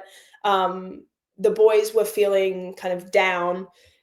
PD was feeling pretty good. He was feeling pretty safe. But from the Zara Nonalim onwards, I understood where Zara and I sat, what our relationship was like. I was willing to work with her again. I totally was like, I'll continue to work with you for votes. She hadn't completely burnt me. I wasn't like, I was upset. I was hurt by it, but I wasn't so hurt that I would never work with her again. I just understood what our relationship was now. Okay, you're not going to, like, I'm not your number one. I'm not your number two. You're willing to burn me. Okay. But I also thought I could maybe use this as leverage in the future with Zara, for her to work hard at our relationship, which she did. What was I going to say? But yeah, Kate and Morgan and I were like solid. Yeah, Girls Gone Miles doesn't have good merch potential though. It's too specific. It's not universal. I'm just saying. But it's like incredible from Girls Gone Wild to Girls Gone Miles, and we're like, by miles we mean like distance. We're gonna go really far. As okay. I didn't understand that there was the two meanings to it. I got that miles sounds a bit like wild, but I didn't realize like Girls Gone Miles because we use kilometers here, obviously. Yes, but Girls Gone Miles. So we were really happy with that, and Miles was chuffed, like from being the last hunk into the hunks. Like that chat, oh my God, that they have, that Ben and Jesse have with like Miles sitting behind him, and they're like, let's bring Miles in. Miles, that is not a camera trick. That is not cut. He was sitting a meter behind them, and they're like, we don't trust Laura. We want nothing to do with Laura. The girls are with Laura. Let's bring Miles in. Should we? I don't know if we trust him. He's a little bit chaotic. Let's bring him in. Miles, like, it's like right there. It was like, it's the funniest thing that they really did speak like that. They would say openly to me, they're like, we don't really trust you, but like, we'll work with you. You can be the bottom of our Brawn Alliance. The Mega Alliance, Shannon. We haven't mentioned the Mega Alliance. Miles also really wanted to talk about the Mega Alliance. I mean, I don't feel like that was a thing, but please tell me about it. It was a thing. No, for Jesse, it was a thing. I think it was like coming together as a group of, we're going to vote for Zara, which I was very happy with. But no, Zara was there for the Mega Alliance, wasn't she? It was honestly one of the more bizarre things that has happened in my whole life, of Jesse going, guys, I want to have a strat chat. And we're like expecting him to take, PD and Ben or whatever. And they goes, no, you guys can come in and like welcome into our strat chat. And we're like, oh, okay, we're in the strat chat. Thanks, Jesse. Wait, everyone's here. Wait, what's happening? He goes, when we come into merge, we're going to be totally solid. And he believed everything he was saying, that Laura, you're going to leave Logan, and Miles, you're going to leave AJ, and together we will dominate. And we're like, sure, Jesse. It was the most, I think that's also maybe what sent Kay and Morgan further away. It was like, that was the most bizarre thing you've ever heard. It was like, oh, you've really not watched this show, but even, have you been here this whole time? Like, that's not how this works. Bless Jesse. He's the sweetest man. He really is. He's a lovely, lovely guy. But that was just hilarious. That was weird. Yeah, that's not what's going to happen at the merge. So, I mean, obviously you said that you felt like Jesse would be the next boot. You were mad at him. Like, how did you see the dynamics that came together at the merge to send Jesse home in, ironically, kind of a Mega Alliance, right? Like, I mean, that is kind of what happened. So, yeah. Mega Alliance minus Jesse. Yeah, coming into merge, I felt pretty good. I felt pretty like safe with Kate and Morgan. They didn't have very strong connections. I had Logan. I could see how quickly Logan and Karen were like so close. I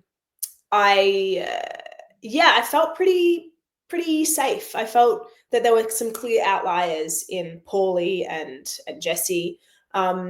I thought the Brains could really take it. And then I also, from hearing from Logan, the dynamics of Brawn 2.0, that there was some ammunition against AJ, that AJ even had ammunition against Logan. So I thought I was sitting pretty well. Yeah. Yeah. Where did you sit with like the fact that the Brains had the majority and are going to use the majority, for, at least for this vote, but that includes like an AJ. It's been up and down with Miles, but I feel like we're on the up with Miles. Yeah, and obviously Zara, there have been issues. Like, how did you see the complexities of that with Brains having the numerical advantage? Yes. Miles and I were always close. Even, when I vote for him, we were always like completely willing to work together. So I felt quite good with Miles. AJ, again, we never really worked together. Our incentives never aligned. I felt that he put a lot of time into people that weren't me. He was just always like putting effort into other people, and that's fine. Like, but it's very obvious when AJ puts effort into people because he's so present with people. Like, he, as you know, he sits and he really listens and he asks really kind of detailed questions. And it's very obvious who he is putting effort into and who he's not. That was to me anyway. So we never really aligned. But coming into Merge, I was willing to work with AJ, but I always knew that he had people that were more important to him than I was, and vice versa. He knew that I had people that were far more important to me than he was. So it's so funny. We never ever worked together. He wasn't. Yes, he called people hostages, and I thought that everyone, because the Brawns were terrified of him. Like the Brawns on Brains 2.0, in the challenge where we're looking for the idol, they're like, "What are you doing? Like, who is this guy?" They're talking to Logan in the water as we're all looking for the idol, going, why did he do that? Who is he? Why is he saying that? They were kind of a bit scared of him, and scared of this bombastic player. So I thought that the hostages thing had worked in his, worked against him rather than for him. So if anything, I thought he was coming in at the with the back foot, which I was wrong, but he was coming in. I thought I was potentially safer than he was. Yeah. I could not have foreseen his relationship with Kate. Like, I could not have guessed that. That is something that baffles me to this day, that I had spent so much time on Kate and Morgan and they so quickly swung to AJ. It really, that was something I couldn't foresee and I didn't quite understand, probably until it was just Kate and Morgan left. Like, until they were the last two Brawn standing, and Kristen came out and told me, and I was like, huh, I didn't quite see that. That's strange. Or even like Bounty Baron, which we'll get to. That's when I started to see it for the first time, and I was like, that's strange. Yeah. Yeah. So marching it down through the Jesse vote and then like the PD vote, obviously you had been campaigning for PD anyway. Yes. Can you So speak about the Jesse vote? Sorry. yeah. Oh yeah, sure. This can sound a bit up myself because it is really Kate and Morgan's plan. But I think there is a world in which it was mine and it was my doing to get Jesse out. Yes, Kate and Morgan came up with his name, but coming into Merge, they had no ability to corral votes. And it really was me that got everyone onto Jesse and Paulie.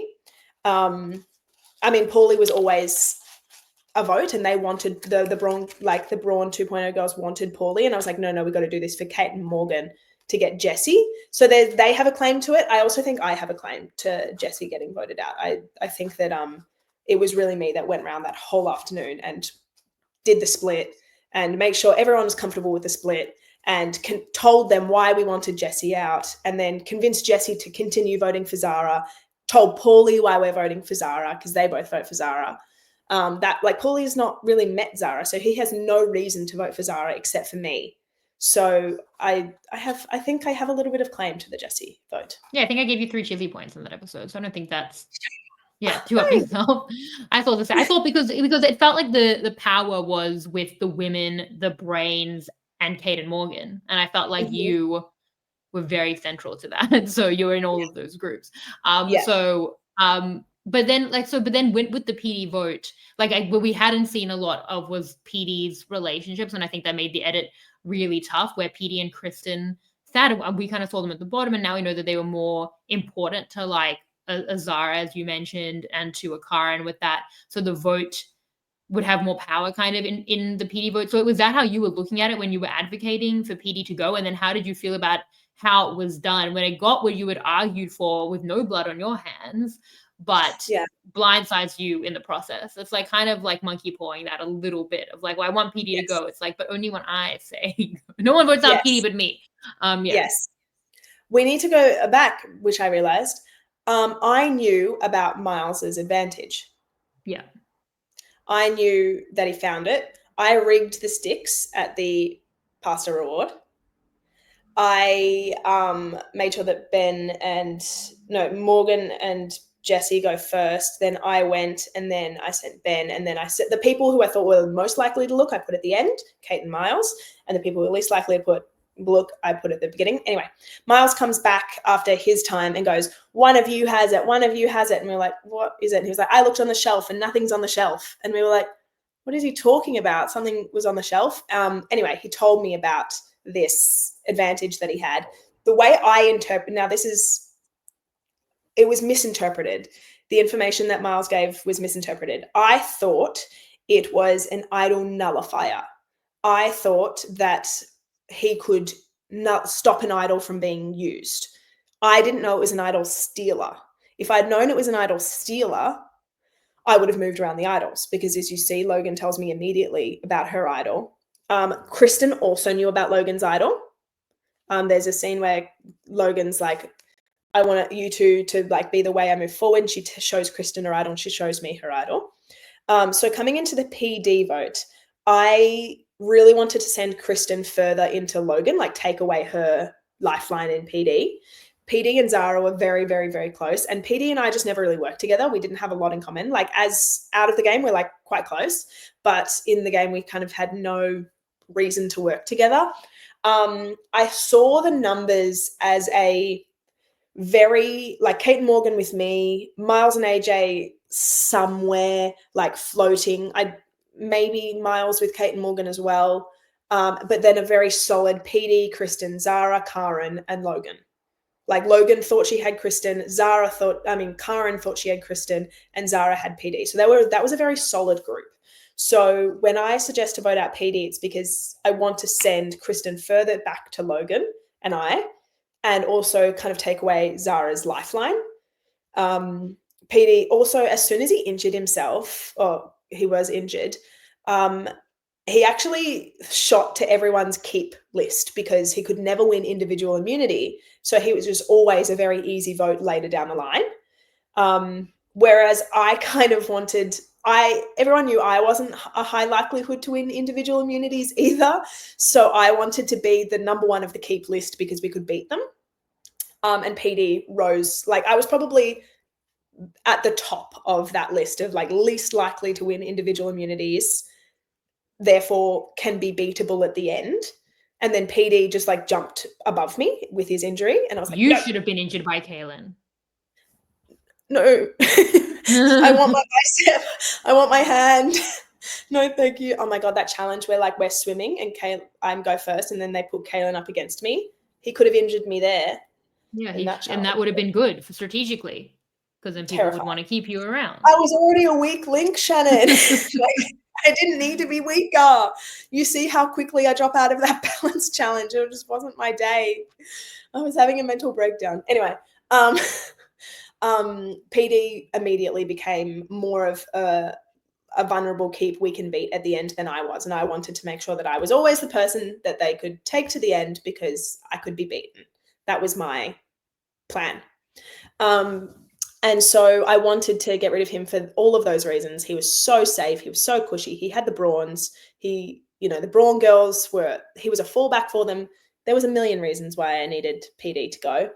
But then this is also a time where I noticed how close Logan and Karen are, because I cannot get Logan by herself to tell her the plan. Karen's just there with her constantly. Karen's closer with Logan than she is with Zara at this point. And I cannot separate them. So I have to tell them together because now I'm running out of time. And they were both just staunchly against it. Like, of course, I understood why they were PD. They didn't want to upset Kristen. So I understood why they didn't want to get rid of PD, that we're in these really safe numbers right now. And Laura, you're here with us. So don't go to the chaotic side. Don't go to the dark side. Stay with the solid numbers. And I just thought, I've seen what has happened in the past when I stick out my neck too far, Rich. Like, I'm not sticking out my neck for PD or Paulie to save Paulie. Like, I don't really care about either of them. I just thought this was not a hill I'm willing to die on. I'm not willing to, like, lose Karen and Zara even further and Kristen for Paulie or PD. Like, it just seemed unnecessary to me. I needed to choose my battles because I picked my battle with Rich and it worked against me. So I just really need to pick my battles now coming into merge. I'm not going to upset the people that I want to move forward with. So, okay, I won't do the PD move. It made sense why I wanted PD, but it also made sense in my mind why I'm going to back down from this. It just seemed unnecessary to hang my hat on PD or Paulie. Like it was not necessary. I'm going to save my battles. You know, pick your You'd battles. be robbing PD to pay Paul. Oh no, that was bad. You can do better. That was the best joke I've made all season. It's been hours. It wasn't. It was great. Yeah, it's literally the perfect joke. I mean, okay, it's fine. For the people who've made it so far through the season that they're 2 hours into this deep dive, I really hope you enjoy it. As half as much as I did. Do you remember Jiminy Joe from the very first cast? I remember that. That was didn't get better from there. That was the top. And then we've just this is the best because robbing Peter to pay Paul. That's literally the anyway. Yeah, I get you. Yeah. But both of your names are Paul. Yeah, both it's literally just, one Paul, the other Paul, it's fine.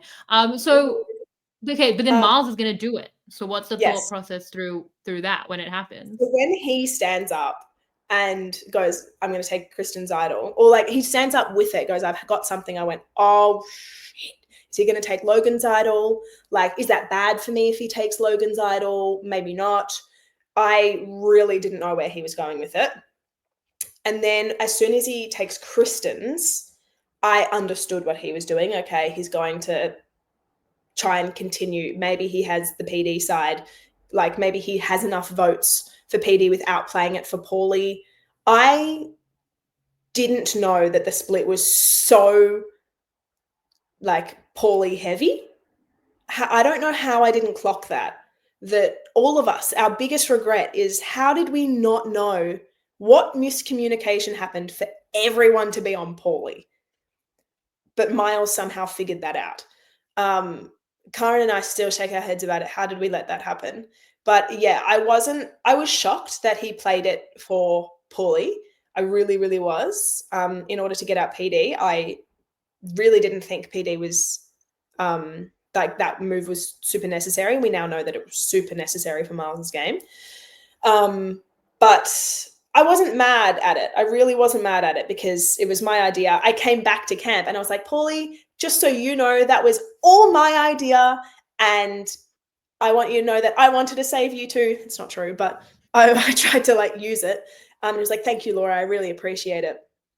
And to Miles, I was like, I'm not mad, but just tell me when you're going to do something next time. Because if I had known, I would have voted for PD. If I had known, I absolutely would have done it. But yeah, he wanted to have his chaotic moment. And it was also, I really saw myself moving forward with like the stronger, like the solid group. So it didn't upset me too much, more like it gave me an indication of what Miles is willing to do. And all I was upset about was that he didn't tell me. Yeah. But it was so chaotic. No one really could have seen that coming because the incentive was to get rid of PD, not save Paulie. Do you know what I mean? Yeah. I didn't think that incentive was strong enough for Miles, but he read it far better than I did, which was he should have got rid of PD. Yeah. I do see it now. Like it's not even through Miles's deep dive, like obviously as explained it, but even just like more like Karen's deep dive, I'm like it kind of gutted Karen and like took out like the legs from under her when she'd been such a powerful player in the game. And I think that in terms of the split, everyone felt pretty safe, even though like if Paulie is protected, obviously anyone can come over the top with just a couple of votes at that point, and that's the issue. But it's more that if he was protected, Kristen was going to play the idol on PD, so like they weren't worried, and everyone else wasn't as worried because they weren't as like invested in that. Like maybe like Zara and Karen should have been looking more at that because PD was someone who might have been in trouble. But I think that at this point, like everyone was such a mass group, like ironically a mega alliance, that it was there was no Jesse Paulie to split between. So what are you going to do? Are you going to then start throwing out like actual names? And then at that point, we talk about this in the new era a lot, because you should always split because everyone has a shot in the dark. But then it becomes, well, should you, like, is it worth the social capital of a maybe? And then it's not like a sure thing that you should split every time. Like it becomes about weighing and balancing Are they going to have an idol? Is this going to be possible? Versus, and then I've just like pissed someone off who didn't, they never had an idol and I've thrown out What I names. love about New Era though is it because it relies so much on the game aspect of it all. The social dynamics don't really get shown because it's like, well, I can't change it anyway. I can't do anything about it anyway, even if they do use their shot in the dark. So it's like it is all a weighing, and like I understand how that makes for like good TV because it's like, what if this? What if this? But I really like when groups work together for a common goal in Survivor. I like watching that. So that's what I don't love about New Era. Like there's not a lot of wiggle room for anybody ever. Yeah. Well, I mean, that stuff is important. Like you could say like, well, you know, someone did end up having an idol. Someone did hit their shot in the dark. Like, you idiot, how did you not split? But then it's like, well, had that not happened, then it is more likely that it doesn't happen. Then you just threw out a name for no reason. Yes. And then you would be like, well, now you've created like social dissension. Like, I think it is quite interesting. I mean, at the point where like Kristen's idol is stolen, I'm surprised no one got up. That's still to me now, especially knowing that like so many people were close with Kristen, that's a passive moment from everyone, because at that point it's like, what is Miles doing? But maybe he was protected just by like, well, that's Miles. He just wanted an idol and we're just going to vote out Paulie. Like, was that the thing? Are you frozen in that moment? Because isn't there something that's like, should we talk about what just happened? Should we, like, where's the thought process there? Well, I put the not getting up and talking on Zara and Karen because I knew what he was doing in that moment. I realized, okay, he's going to either take it, and the PD move is now going ahead, whether he plays it for Paulie or not. PD is now potentially going home now that there's no idol in play. So I wasn't mad at that. I was like, okay, well, this might end up happening now. Like, I wasn't mad. I knew as soon as he took the idol that, it's PD. I didn't think he'd play it for Paulie. That's a good read on Miles's behalf that all those votes were going there.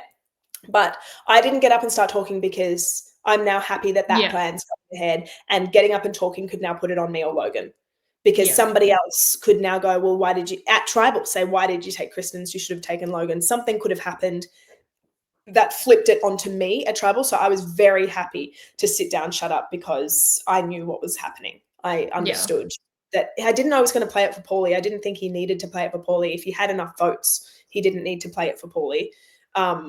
But it all going on, I thought he essentially, like AJ and him and Kaylin would vote for PD and PD goes home. I thought that, okay, the original plan's going ahead. I actually thought, okay, well, now Miles has got an idol. Miles has now got another public idol. We're going to have to go back to camp and now reevaluate. But I didn't get up and talk because I was very happy with that plan to go ahead. Yeah. Like, nobody moved. Let's not like mess us up. Yeah. I do think that not going with the PD plan, eventually pulling back, was what got me on the split for the next vote, because I had essentially drawn a line in the sand of which way I wanted to move forward, which was not with AJ and Miles, which was with the other, Logan, Karen, Zara, and Kristen. I'd kind of indicated to Miles that I wasn't completely with him, which I had done many times throughout the game, but I'd given him another reason to put me on the split, because I wasn't going to move forward with him. Yeah. I mean, how did you look at that vote? Because you guys vote for AJ, some rare AJ votes in the season. And ironically, given how much heat AJ had, he doesn't actually get a lot of votes. And you guys are going to vote for him.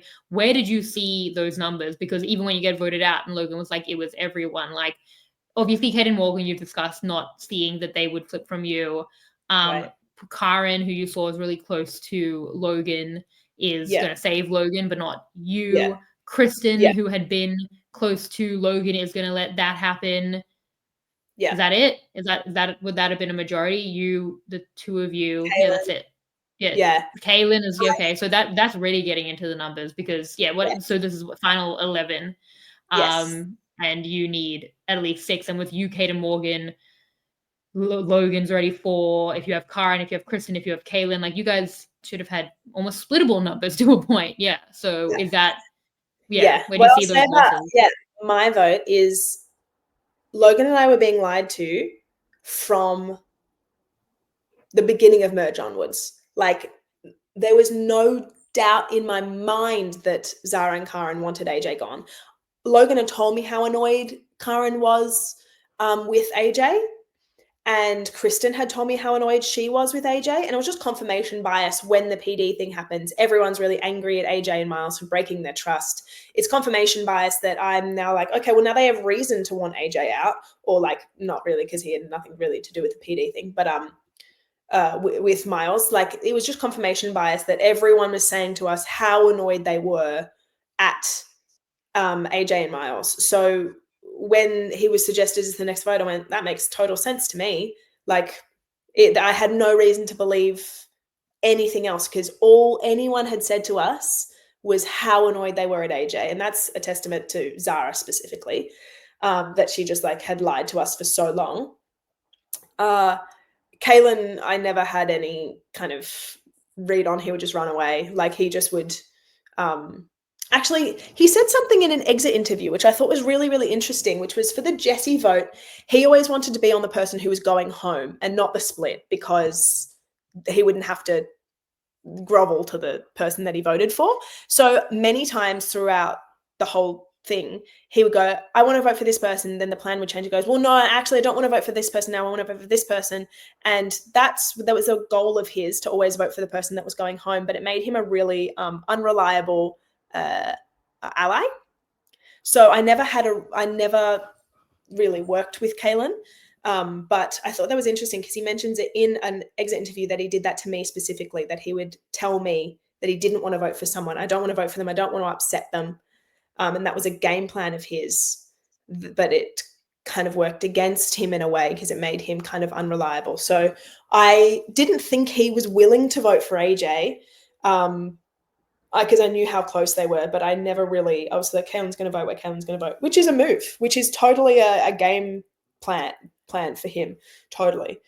But yeah, everyone had been lying to us for days. I think the Logan plan had been in works for a while. It wasn't like a overnight thing.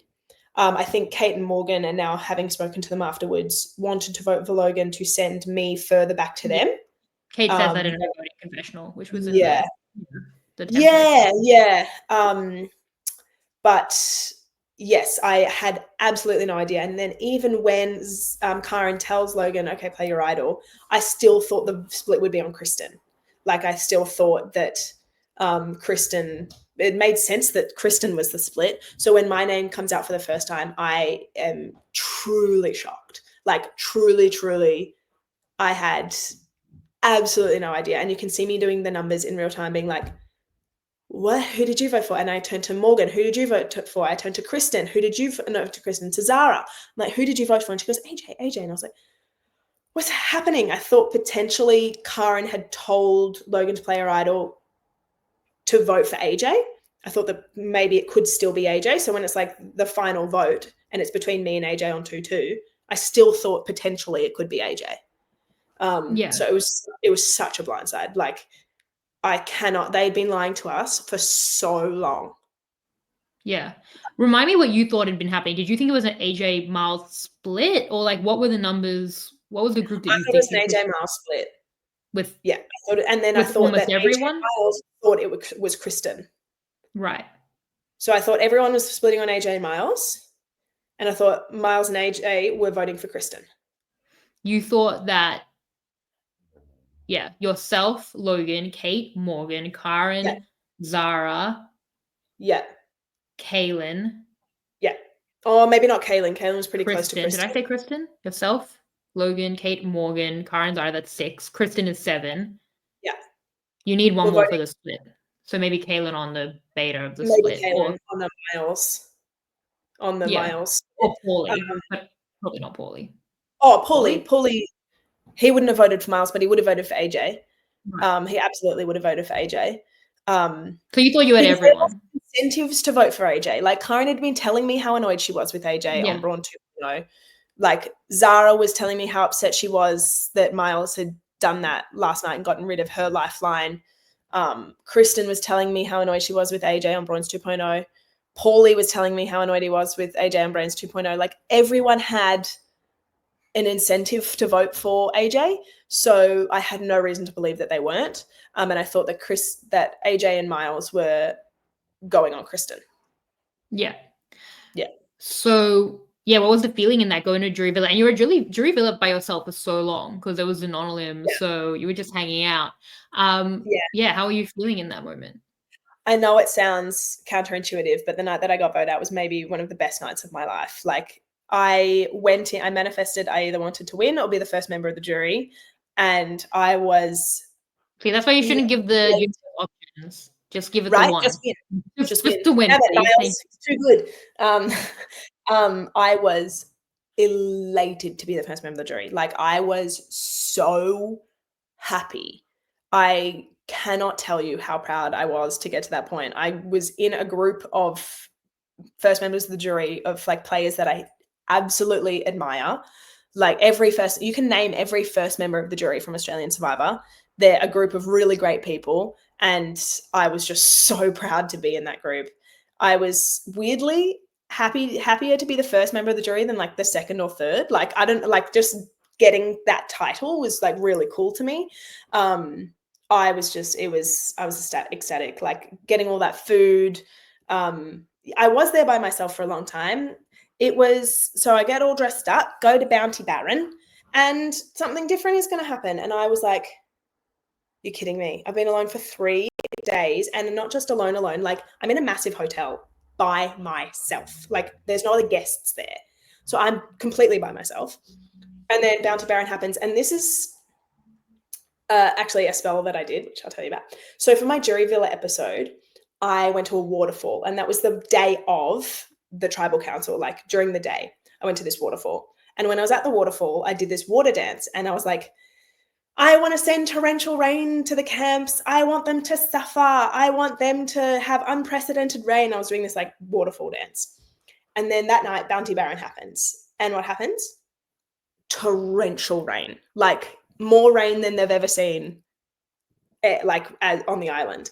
And I remember I came to tribal the next day, and some of the crew were like, we heard about the rain dance and we're terrified of you. I just want you to know that we're terrified of you.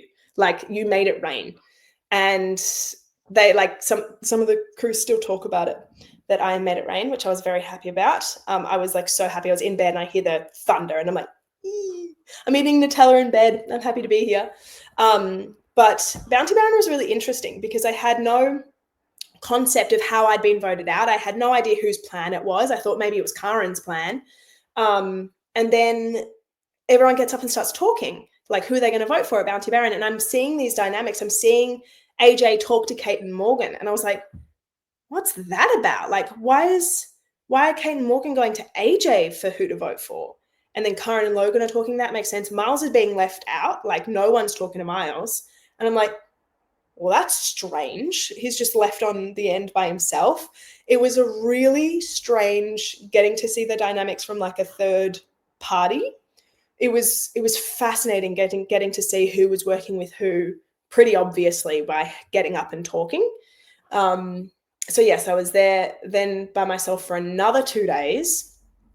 And then when Paulie came out, the first question I have is, okay, who's getting credit for my vote out? What's happening? He goes, Laura, I was told like a minute before we went to tribal to write down your name. I have no idea whose plan that was. And I was like, Paulie, I'm starved of information right now and you have nothing for me. And he's like, I have nothing for you. Like Miles told me to write down your name, but I don't think it was Miles's plan. Like I love Paulie, but it was just like, I had nothing. I had to wait for Karen to come out for her to be like, oh no, sorry, that was me. Sorry. Right. Yeah. But I loved my time in the jury. Like I think as the first member of the jury, it was very interesting watching each person like come out and the waves that we all go through as a jury. Like it was fascinating. Basically getting front row tickets to watching each person lose their dream and lose $500,000. Like it really, you're seeing people get their emotions back as well, because, you know, in the game of Survivor, you can't always be yourself and you can't always tell like your real emotions. So we're really actually having true conversations with each other for the first time, potentially ever. And it was fascinating to see like people are actually talking about their grievances for the first time in 47 days. Yeah. So it was really fascinating. Yeah, we did see a lot of that at this jury villa. And I wanted to ask about the vibes of that. Because, I mean, you were a part of that as well. You got upset with Logan when she came out that she had kind of dragged her name through the mud. Yeah. You were upset when Kristen came out that people hadn't known what Rox is. Yeah. Yeah, talk us through those feelings and kind of like how they were aired out. Because I feel like there's two ways to go about it. It's like you can either air it out that night, but they did just get voted out. But then it's like, then we're going to have a good time. Or like you might be like, we'll let them sit with getting voted out. And then maybe like a couple of days later, we'll hang on to it, which has its negatives as well. Yes. But then be like, can we discuss what happened? And you guys were like, no, we want to talk about it right now. So can you kind of talk through that kind of culture and what it was like at Jury Villa with all of that? So when merge happened, Miles and AJ both said to me, we want to move forward with you and Kate and Morgan. We really would love for that to be an alliance. Kind of around the PD move. They were like, this would be a really cool alliance. And I was like, I totally agree. I would love for this to be a top 6 because now I'm including Logan. Like I'm immediately including Logan. I was like, this is a great 6. I would like, not a top 6, but like a group that I want to move forward with, a 6 that I want to move forward with. And then they did not include Logan. I included Logan. So then when the PD move does happen, Logan's super upset at AJ because in her mind, she's working with him in this 6 and he has no idea what she's talking about. So that was a miscommunication on my behalf. Then when I get voted out, I understand she needed to pivot and I totally got that. And when I think she just tried to convince them they'd voted out the right person, which totally is like she had to do. She had to then grovel and she just lost me. So she has to say, you've voted out the right person and here's why I'm good to stay and here's why I can work with you, which I totally understood. But when it was communicated to me with Paulie and Karen, both of whom their votes were like Logan's responsibility, like Logan got Paulie and Karen out. So they were both a little bit, upset. When it was communicated to me, it was that it wasn't in the that she really threw me under the bus. That's the way I heard it. And so I was heartbroken. I was so upset that I had left and she had said not nice things. And I knew she could explain it. I knew she could explain to me what had happened. I just needed to wait for her to say it. So yeah, when she came out, I was heartbroken to hear that you threw me under the bus. And she was like, I absolutely didn't. And we spoke about it that night for hours. And I asked her every question. She asked me every question. She slept in my room. We, cried and hugged and she's my best friend. And we really spoke about it all. I knew she could explain it. I just needed to hear her talk about it. But with the jury villa, we don't know what's going to get shown. So Paulie had told me about that that Logan had said these things at the feast. Then Karen had also told me at the feast about these things. So in our minds, it made perfect sense that we're bringing it up again because it's probably going to get shown in theirs, and it didn't. So then it just looked like it came out of nowhere, which is just so funny. And then they also didn't show Logan saying like any of this kind of flip on me because Logan wasn't the only person flipping on me. Kate and Morgan then flipped on me and were like, yes, we voted out the right person. Like they also had to do this pivot as well because they were so close to me. And from now, my understanding, it was mainly Kate and Morgan who were doing this kind of pivot. So it made sense to me. And I knew she could talk about it with me. I just needed to tell her that I was heartbroken about it. And then with Kristen and the Rocks, that tribal council was so much fun because they really were like so close to going to Rocks. It kind of shows that Logan sat down and rolled over. She did not. She fought so hard for Rocks to potentially happen. Like I saw JLP holding the bag and I was like freaking out because I can kind of see behind where he is holding this bag of rocks. And I'm like, oh my God, it's going to happen. It's going to happen.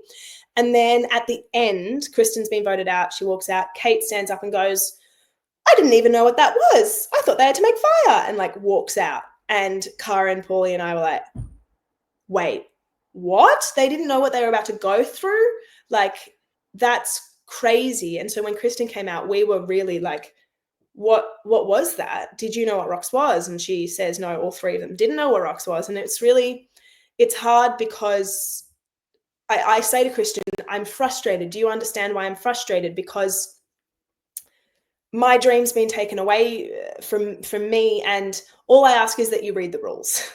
I don't ask that you're a super fan. I don't ask that you have seen everything, but I do ask that you read the rules of the game. We do ask that they listen to the deep dives on the podcast, though. I ask that you listen to 5-hour AJ deep dives. Yeah, like that's a prerequisite. Yeah. I just ask that, like, you know what you're getting, like, or rocks had been said so many times that afternoon, and all they needed to do was, hey, what's rocks? That's all they needed to do. Like, they just needed to ask. Like, it'd been said so many times. I used the example of Zara at 4, there was like a potential for fire to happen. And from what she's said is all afternoon, she's asking, what are the rules for fire? What do we get given? How, like, all of the little nuanced things of like, okay, if I have to make fire, what is the exact parameters that I'm in? So when they're hearing rocks all afternoon, did no one say, hey, what's rocks? And am I really putting my game on the line? It was frustrating because, you know, I asked that you commit 100%. That's all. And it felt like it was hard. But it also made sense to me that they didn't know what rocks was. And a testament to Logan, she also like didn't tell them on purpose for a hope that they would go to rocks. Not knowing what it was, which was like genius on her behalf. So yeah, it was frustrating, but like we're such a close jury. Like we are honestly all so close. So as soon as that conversation's over, Chris, we go back to the jury villa and we spend the next week together, and we're all so close and we talk about our feelings like real friendships do. So it's, you know, frustrating when people see like the 2-minute conversation and think that that's how we feel about each other, when like they're showing you the juiciest parts. They're not showing you the days of us just loving each other and, you know, talking about how much we adore each other. So yeah, there were juicy conversations, but I actually don't think there'd be any juicier or less juicy than other jury conversations. Like, we talk about all the things that upset us so that we can move forward as friends, you know? Yeah. So what, like, having that front row seat, like what stood out to you about the season, getting like the longest look from the jury bench of what was happening? Like obviously the 2-1-1-1 is like the kind of the big move for me of that part of the game. Rocks was another one. Obviously you've spoken about that, but like, how were you watching it? What were your perceptions of like who was doing well and like that kind of thing? Yeah, I was really keen for people to start pitching to the jury, kind of, because Miles really was. He was talking to the jury, looking at the jury, looking for our reactions, looking to see who was kind of vibing with who. Because also then like Logan as well, like when Karen gets voted out, she goes, that was me. And like all those small little things I'm looking for and I'm like keeping in my mind.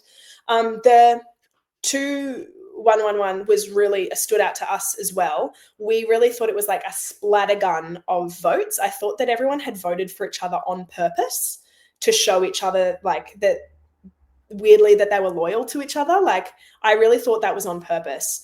And even when Kate came out, she didn't know what had happened really. She thought that Kaylin had voted for her. Like she really didn't, like it was so great on Zara's behalf. Another thing that happened, which I absolutely love from the jury, is we did another spell. Kate started to get like a real underdog like feeling. She was kind of the only Brawn out of Kristen and Morgan that were really pitching to the jury. Like she looked like she was the only one trying to flip Zara. She was clearly the closest with AJ. She really seemed to have like a story to her. So there was a day where Paulie, Karen, Logan and we did a spell on the beach to help Kate win individual immunity. We were like doing this thing on the beach and we were like, oh, it's probably pretty late in the day. So if Kaylin's already won, then this might be useless, but we'll try. And then that night is the challenge in the middle of tribal. And I remember we were waiting for the challenge to finish. And Paulie looks at me and goes, if you can pull this off, if with that necklace, I swear. And it was just the best. Like, it was so great. But when, Kate ended up getting out, we were all really not heartbroken, that's not the right word, but like she had a story. She really did. So we were rooting for her, but I was very happy that the final 4 were Brains. Like I was really proud. I think it was pretty obvious that AJ and Miles were really talking to the jury and like really starting to prep us for what their storyline was and how they were going to like talk to us. But every person that came out, it was just more and more obvious how much control AJ had. Every single person was like, that was all AJ, that was all AJ. Like, it really became stark that he needed to win that final immunity, because it was just, it would have been a landslide. It got pretty obvious by the end. Yeah. Yeah. Well, firstly, a lot of people ask me why that immunity challenge at Tribal Council happened so late in the game, and now we know why, so I can give them that answer, which is great. And so, looking at this final five, like the Kate, AJ, as you said, very high up there, Zara, Miles, Kaylin. Obviously, we see how it goes between Miles and Kaylin, but how are you, and how do you think the jury was kind of ordering this in your mind of like who really needed, to play it up, or whose chances were low, like who could compete with AJ, if any, or like how did you kind of order that final five of how you and the jury were seeing their chances to win the game with you guys? Yes. So I think as a jury, I really made sure I really wanted to value that everyone had gotten out their grievances before attending the next tribal council, and that's kind of what you see in Jury Villa, but I think that was really important, because if people hadn't, I think that we wouldn't have been able to see as clearly the strategy behind it all. And I wanted to make sure that people's emotions weren't coming into it when voting. I really wanted to be a strategy heavy jury. So I'm really proud of that I could like lead that and make sure that everyone felt really comfortable. And then that allowed for these conversations of like, okay, well, who is playing the way that we value, and what type of winner do we want to have as a group? And we all kind of agreed that we wanted a winner that represented the way that we wished we could play and did play, which was full of strategy and really decisive, and all the things as a fan you would love to have in a winner that in Australian Survivor we don't often get. So we were really wanted something like that, and it was pretty clear that AJ, Miles, and Zara were the people that really had those qualities that every Survivor fan wishes they could play with, which is harshness, and you're bombastic, and you're strategic, and that those three were really the ones that we were like, okay, I think they could represent us well. In saying that, yeah, we had questions prepared from like 6 onwards. We started to prepare like certain questions. I don't think I'd prepared a question for Zara, because I just knew she'd speak so well. If Zara had made it to that final tribal council, boy, would it have been a show. Like, I think she could have spoken to what she did really, really well. I think that would have been a really interesting one. But even Kaylin as well, because he was so close with everyone, we were all like, we would love to see him tell us something that we didn't know before. And if he can do that, and if he can reveal this mask and just wow us with his eloquency, that would be really interesting too. Like, we were really exciting. We were very happy at the final five. Like, it's a great final five. Like, none of us were upset at that final five, like, or at 4 or 3. Like, it's a good group of people. There were no like goats. There really weren't. Everyone had something to speak to, which we were really, really happy with. Yeah, what did Kaylin need to say? Obviously, he's against Miles, but kind of against anyone. Because I feel like for Kaylin, it's like the more I hear about it, it's not really like who he was against necessarily. Like, he doesn't really sit in this hierarchy. It's more like if he can really speak to it, maybe against AJ and stuff, but like he could have a shot. And if he's not going to, he pretty much anyone beats him. So that's really like in his hands in a difficult game to speak to. Like, what did you need to hear for him? Yeah. From him? There's a few things. I think I've said this before. I think he needed to do a mask reveal. He needed to show us that we'd been fooled. He needed to peel it off and say, look at who you let get here. Like this, physical beast, this social beast. I do think before the final tribal council, he needed to start doing it earlier. Miles and AJ were pitching from 6. They were talking to the jury about their game, about why they're doing certain things. Like, there's a chat between Miles and Morgan, and Morgan's like, you didn't come to us with a name. And Miles is like, I didn't need to, and here's why. And they're already pitching to the jury. So I think that Kaylin was a little bit behind the 8 ball with that to start with. He wasn't pitching to the jury as much. I do think the AJ the AJ tribal council also kind of shot him in the foot, because he was so emotionally invested in AJ and was so upset about voting out AJ. And then the next night goes, I'm a strategic mastermind. I was so happy to let him go, when we'd seen 24 hours before he wasn't. But he claimed, in my opinion, not the right things. So everything that he attempted to claim, other people on the jury had claimed to as well. Like the car and move, he tried to claim, but then Logan also had claimed to it. The way that he needed to speak to that was, we did it together. It was my idea. Yes, you gathered the troops, but it was my idea. Logan can't compete with that. She can't say, well, no, you didn't think of it earlier, if there's proof that he did. I think he either needed to be this emotional player that led with his heart, and loyal players never get to the end, and here I am, or I am a strategic mastermind and all of you have been fooled, and every conversation we ever had was a lie. And like he couldn't, he was trying to do a little bit of both, but he needed to pick one, because he cried the night before about voting out his best friend, which is totally fair and valid, and how lovely is such, a emotionally in touch person. But then the next night was trying to claim that as a move, which it kind of wasn't now, because you put down your armor so not willingly. Do you know what I mean? You were struggling to put down your armor. If he had just dropped AJ, that would have just been iconic. There was quite a few things that I think he the first part of the speech was really great with his like social aspect. He absolutely had claim to. Every single person trusted Kaylin more than their number one. Everyone on the jury, we all loved Kaylin so much, and like his social game was just incredible. But to say that you are this big strategy player with two bombastic people, in AJ and Miles, also trying to take claim to that, he shouldn't have attempted to take claim of that. He should have gone down the route of, I personally think, I'm a loyal player and loyal players never get here. And everybody loves me and everyone's loved me the whole time. And I when will this ever happen again, when a challenge beast like me will make it here? And yes, I lied to you, but the repeatable game of it as well was also threw me off personally. But he absolutely had claim, but I think he claimed potentially the wrong things for the person he was sitting next to as well. Yeah, it's hard with the loyal game because he just got rid of AJ. Like I think he should go fully pulling off the mask, but I also think that game looks better if he's able to take out both AJ and Miles.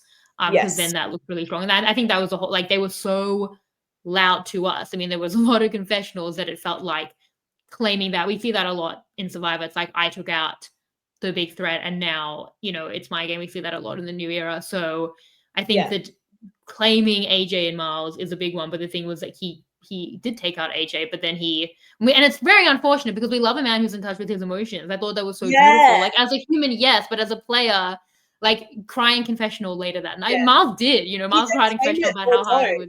Either say it was hard or say it wasn't. And that was Kate's question. Well, yeah, Like it can be hard, but I feel like it has to be more definitive. Yes. And then be upset about it. You can cry yourself to sleep at night, but you can't cry in front of the jury, unfortunately.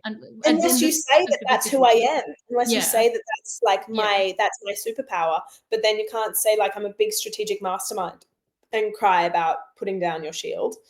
I wasn't going to say. Also, when he pulls AJ and Miles away from the jury to have a chat and we can't hear it, I'm so glad they didn't show it.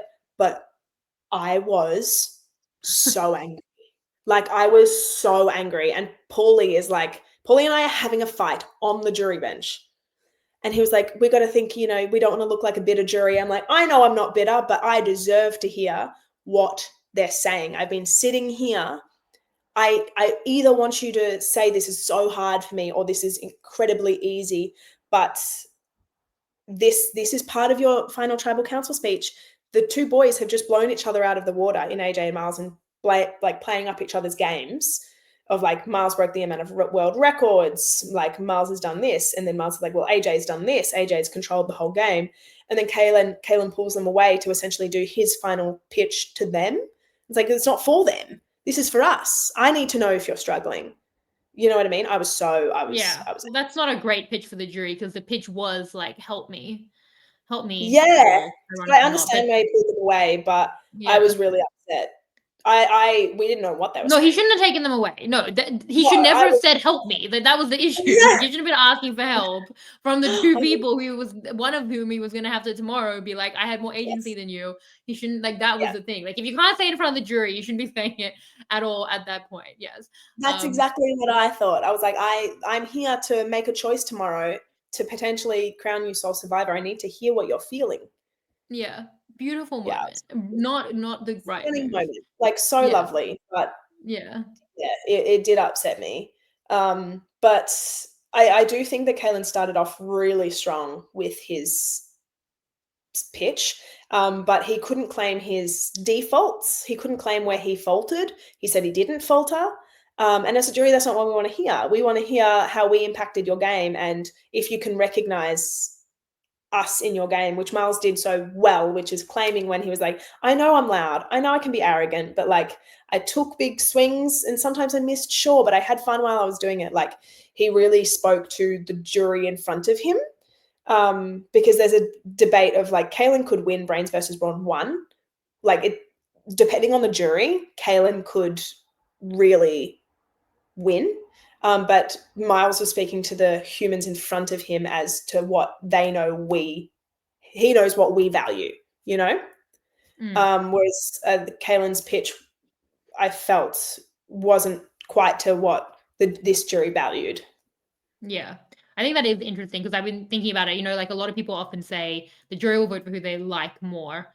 And Mm, I've often said that is not true and that's too simplistic and all juries are different. And my thing has always been like the jury won't vote for people they actively dislike.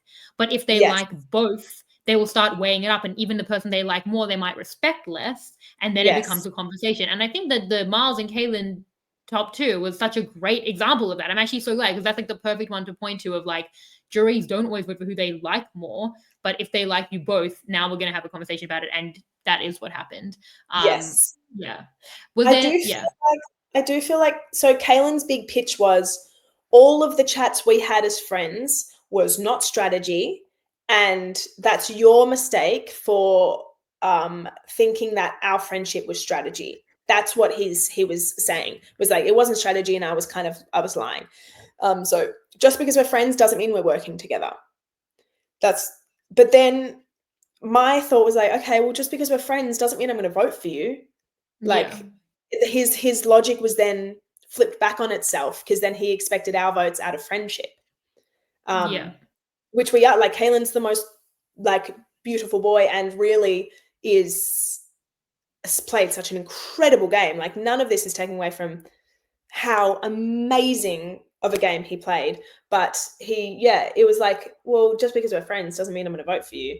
And just exactly what you're saying, just because we're friends didn't mean we were working together. So his logic stopped when it should have, continued on. Yeah. I feel like he needed to pick more of a lane. But was there any more from that tribal Yes. council? You said before the podcast that you wanted to say what you were going to ask AJ. Oh yes, my question for AJ. So my question for AJ was I was going to kind of frame it. Now it's not like in the succinct little bow that it would have been my question for Miles and Kaylin was, which I can also speak to because my question wasn't shown. I was going to ask him, do you think you're more heroic or villainous? Because AJ, as a player around camp, is one of the loveliest people ever. You're so kind and you're so warm, but that person does not stand up and call someone hostages. That person, and the hostage thing, he did a couple times throughout the rest of the game without calling them hostages. He did use people against each other many times to get someone else out, which is the game of Survivor. But I was going to say, how do you view your game? Because you cannot be both. You cannot be this Cheshire cat and also like bombastic and lying to people and kind of so openly strategic, like villainously strategic.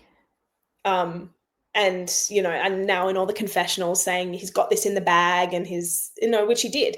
but I wanted to know how he viewed his game, which AJ is sitting in front of me now. That's kind of what I wanted to ask. And Because then what? Yeah. You go. No, I was going to ask what you asked the actual people in the final two. So what I asked Kaylin and Miles was, you've both had a lot of protection throughout this game. Miles with your idols and Kaylin with your immunity necklaces. Can you both tell me a move that you made without your protection?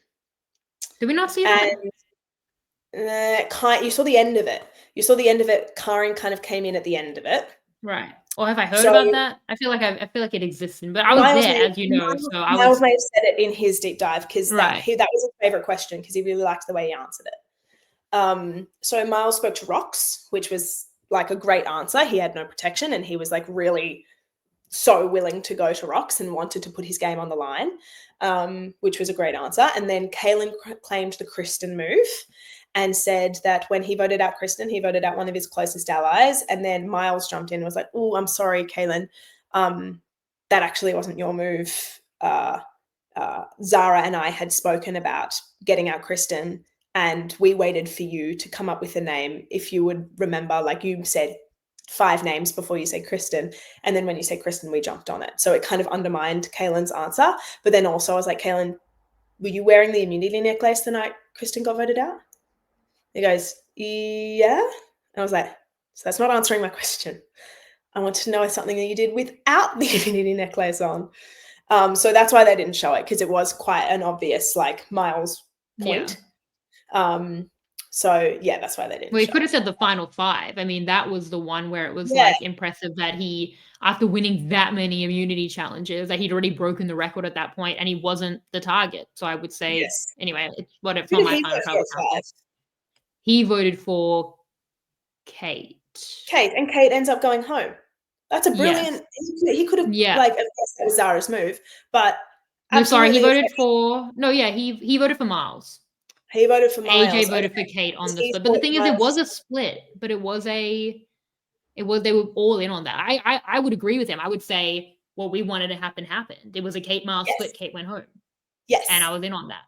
Yeah. So he had things to say. He definitely had moments to say, and I didn't want to stump either of them. I wanted them to. I thought that would be something they would have thought about, was the protection that they both had throughout the game. Miles did speak to his luck, but I thought that's something they would have thought about. So it wasn't at all to stump them. If anything, it was to give them an opportunity to really talk to their great gameplay.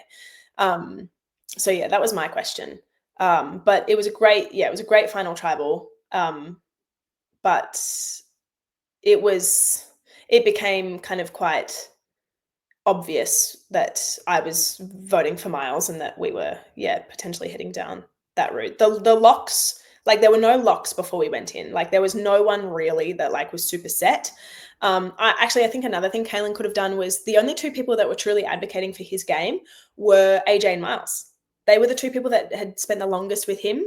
They were the 2 people that didn't feel burnt by him. So there is something to be said about sending people to the jury in an order, and that's a luxury. That's you don't often get to choose who you send to the jury.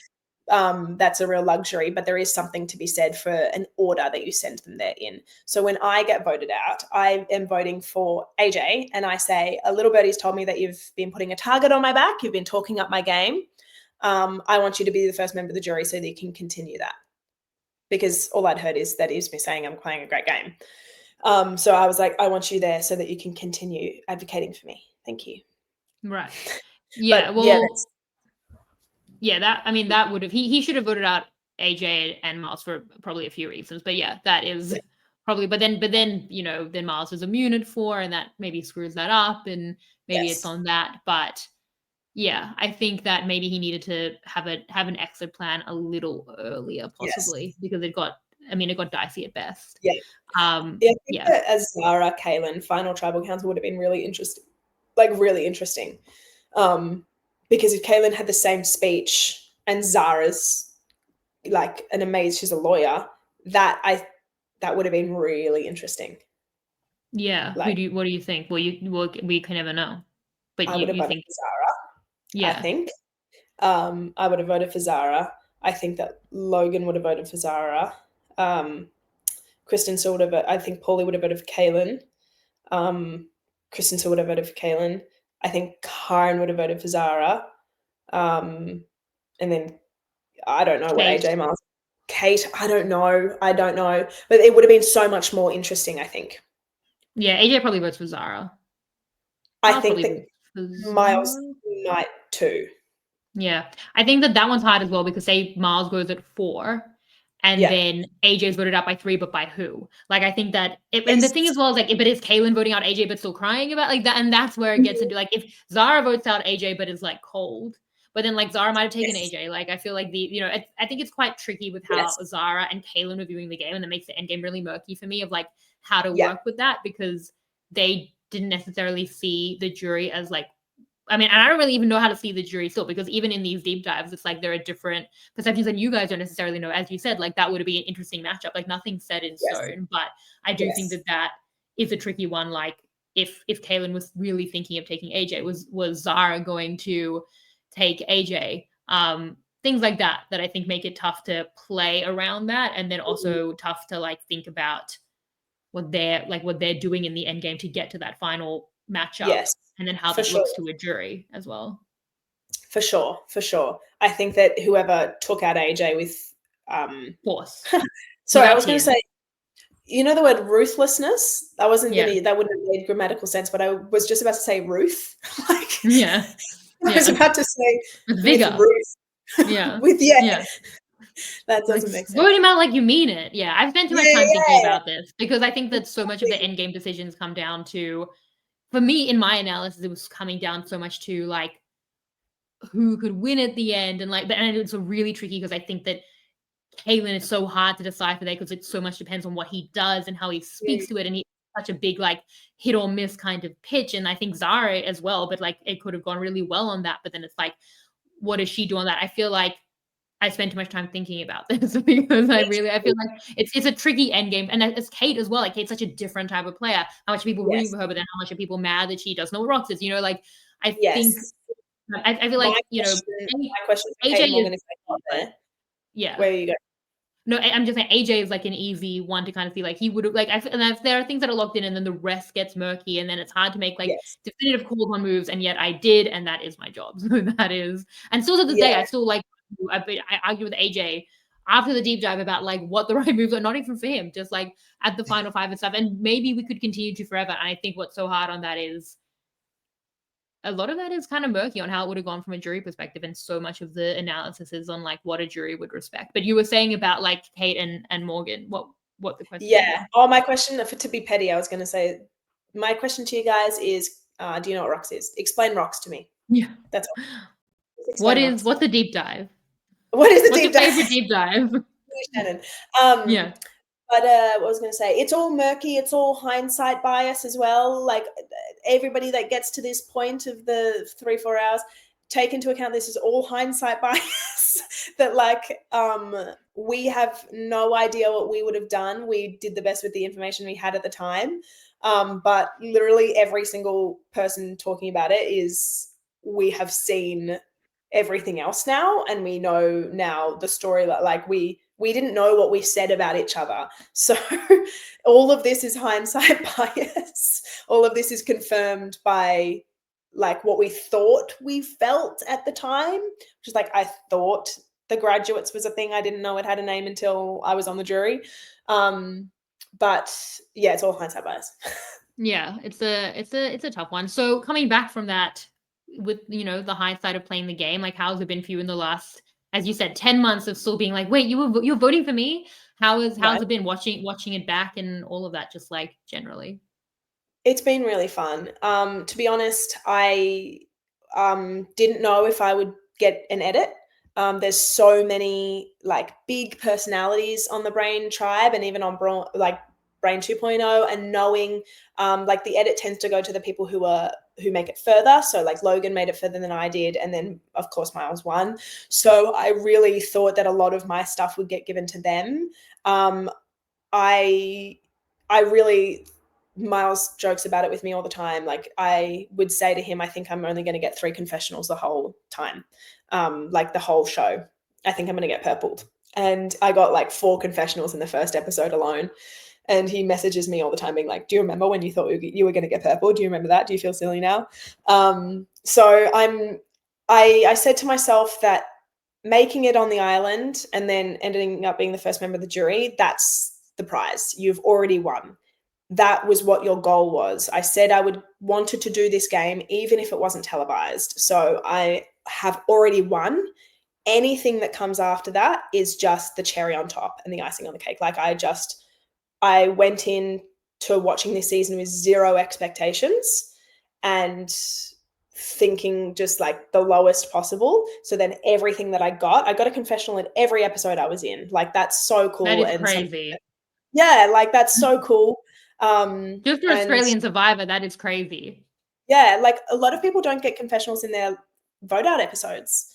So I was to get a couple in my vote out episode, I was like, oh, that's incredible. So I'm so proud of myself. It still feels out of body. Like it still feels like a dream. I go back and I look at my Instagram and I go onto the Survivor Instagram and I look at those 30-second episode promos just to remind myself that I did it. It was just incredible. So I'm actually really glad that I went in with zero expectations, because I feel like if you do go in with too high expectations, they can get, something that's not great gets shown and you're upset by it. I was really scared, as I said, that I was going to be the kooky one and that they were going to use my witchiness as a kind of a crazy thing. So it's amazing to me that in the first episode alone, like my reads were correct. And I had a whole section about reading people and saying they were going to do something. And then they showed a clip of them doing it, like Kent and Miles and stuff. So I was just thrilled that I was not seen as kooky, rather like quite intelligent and had my wits about me, which was really nice. I just feel so incredibly proud. I have made absolute like lifelong friends. But like Logan and Karen are like just my best friends in the whole wide world. I have Karen's like house keys, like her spare keys. Like we truly just inseparable. She came to my Easter. She came to my family's Mother's Day dinner. Like she really is like part of the family. And same with Logan. Like she's just, I've lost my guest privileges at their houses. I am now a permanent member of their house. And same with Miles and Max. Like they're two of my like dearest friends in the whole wide world. So I feel just so honored to be sitting here and chatting with you. I'm really proud of the season as a whole. I really hope that having Miles be the winner allows for like this next newbie season, allows for big bombastic gameplay. I think something that I didn't do quite well is everything was about getting me further in the game. Just one day more, just make it to this point, then make it to this point, which is helpful to a point. But I think if you go in with the mentality of I've already won just being here, then just having fun is just the most important part. And I really hope that Miles is a poster child for just do it. Just do the big thing, do the big move, play the game, because I do regret not just absolutely ripping the Band-Aid and just going for it, because I just wanted to make it one step further each time. And that allowed for passive gameplay at times, like PD move, for example. So I really hope that anybody that plays the game looks to Miles as something to try and be like, which is just have fun and just do the thing. Like just go for it. Just absolutely go for it, because you're already lucky just being there. Yeah, we do have a lot of bombastic poster childs, and we do have hostages now mentioned like every second season. So if anything, we may have gone a little bit too far in what we are advising. But they don't always win. They don't always win. Those big bombastic players don't always Well, it's usually George. So yeah, they come second and fourth. Yeah. But like I remember Dave today was like the first winner that I was like, oh, that's the type of gameplay that I love to watch. Like he was the first winner in Australian Survivor that truly was just wild, and did the big thing. And we've had a few since then, which is really great. But I really hope that Miles being the winner, and even like players like AJ, like push more people to just do the strategy to the nth degree. Yeah. just making it one day further. Like my mentality didn't serve me. Yeah, it is probably better advised though, right? Like, I mean, like we have had Yeah. winners who did big things, like Haley and Ferris, but I feel like in the long game of Australian Survivor, like that's probably like if you're listening to this and you're gonna play the game, like if you want airtime, like do take hostages, and if you like want to win, depending on your demographic, like probably chill a little bit. But it's not But really Miles, about airtime. I mean, The Miles airtime is an anomaly. Like Miles was almost voted out many, many times. Like when like that was his game, and but like you can't definitely don't try and base your game on Miles. Like you might be first boot. Miles No, but like I want him to push people to just do the big thing. Just absolutely, and I don't mean burning hats. I mean truly using every inch of the tools that you have. I know that like a winning game is like to make it further, but as a player now, I should have just done it. I should have just done the big things. So I don't want to watch passive players. I don't want to watch people taking the easy route, you know? So I want players to go out and like, sure, some of them are going to be Nashes and some of them are going to be Kents, but how fun was that to watch? Yeah. Well, I think because a lot of, well, not a lot, but some, as we know, some people don't know what the deep dives are, but some future players will be listening to this, present company included, as we see with the deep dives. If you are someone going out to play, the advice is probably the bombastic thing, I think, is probably worse for your winning chances. However, the odds of win, and AJ kind of spoke to this, the odds of winning are quite low. And if you don't want to look back with regret and that's how you want to play, try and exert agency by doing big things with reason. Don't be stupid about it, but like do the big things if you feel like it depends what you're going to get out of the game. If you're trying to maximize your winning chances and don't care about TV and don't get how you look back on it, depending on your demographic, I do think you maybe chill with it. Not chill with it, but like be very reasonable. I think you amp that up more depending on how much you're going to look back at it, how much you're going to want to be like, I did that thing. If airtime matters to you, if being asked back, considering there are returnees so often matters to you, like you can factor all of that in, and it might not purely be on like getting to the win. And you can still win by being bombastic or playing a bigger game, but it's just about if you're gonna look like the odds of winning are again like at best 1 in 24 just on odds. So if you're gonna be like, well, the odds of me winning is low, I'm probably not gonna win, but like I'm gonna have fun with it, then you can approach it like that. Exactly, because then when you get there, if you do end up getting there, you have to say that you did something anyway. I think go in with the mentality of like, I'm lucky to be here. I'm lucky to even be cast. Like this is where this was my goal. Everything from now is just, I'm lucky to be here. And then I disagree. Do the big thing. Just like within reason. If you think that it's going to benefit your game, don't just like definitely do things that benefit you.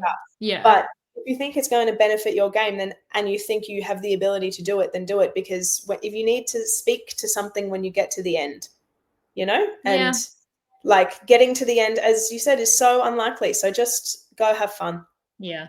I don't know what chaos we've just unleashed on the world, but like also maybe just, just chill and get to a final 2 and hope to hit the other person. There are ways to play the game, but sure, for TV, for the fact that the odds of winning are low, it's certainly a way to look at it. It's certainly a way that a lot of people have looked at Australian Survivor in the last few years, and it has worked. The other way might also work. Anyway, I just don't want to like send people I don't want people to come to me and be like, I listened to that deep dive, so I did something freaking crazy that I would not endorse, and be like, we were the reason, then they got voted out. I'm like, I am not responsible. Okay, I'll be responsible. Yeah, Laura will be. Laura will put a protection hex on anyone who listens to this advice, so that I will absolutely take responsibility. You know why, Shannon? Because no one is listening to 3 hours and 22 minutes of our deep dive that wouldn't also have the ability to understand when a move's bad for them. Like no one's listening to this much and isn't intelligent enough to be able to figure out if a move's good or bad for them. I mean, to be fair, in Survivor, those waters are so murky. You can't tell exactly bad for you at the time. Like Miles did the PD move not knowing if it was going to benefit him. But I think it just have fun and just do the big thing, because as now a player, I shouldn't have gone in. I mean, I understood why I went in with the mentality of just make it further, but it allowed for me to be passive at times. Yeah. All right. Well, I trust you, future players listening to this. Don't act like I don't. Like, don't act like I'm like, no, don't do, you idiots. Like, stop that. And I can already hear it. And then I'm criticizing it on the podcast. And they're like, I did it because of you. And that's why I don't want to You're be that making up person. voices in your head. They're Oh, not talking. that's literally just what it is to be me. But Laura, yeah, this is, I mean, I've been on the beach now for I think up to a full day on the Brains Yeah. beach, How do etc. you like Brains Beach? It's cold here. It's Um, hypothermic. I you got what? hypothermic on Oh, the really? second. Yeah, exactly. See, I intuited Hypothermic. that. Yeah, Yeah. it's not fun. Tell the people where they can find you and everything you're doing and your possible future merch. Possible future coven merch. We'll do a trial run and we'll send it to you, Shannon. You can let us know what you think. It's none of us want to do it. Like none of us have time. There's 2 mums and a doctor, so I guess it's on me, right? Yeah, I'll make sounds some like it. Let's say, yeah, I'm on Instagram, Laura Darras. I love Instagram, and I'm on TikTok now, which is so much fun. I'm not very good at it. My sister has to help me sometimes, but Karen and I have been making some funny TikToks. We did at Easter, which is also Laura Darras. And yeah, hopefully I'll be in a play soon, and you guys can come and watch me and see that's how I make my money. Well, that sounds delightful. I would love that when the theater and survivor worlds mix, which is so often the Yeah. audience. I feel like even for this podcast, it's like a big theater audience because they have taste, right? That's what it is. Can I ask you? Yeah. So when I came back, my mum said to me, "I hope you didn't ask everyone what their favorite musicals were." And I was like, "That was the first question I asked everyone, what their favorite." I'll musical judge was. them. Tell me right now. Right? What's your favorite musical? Yeah, it's mine. Yeah.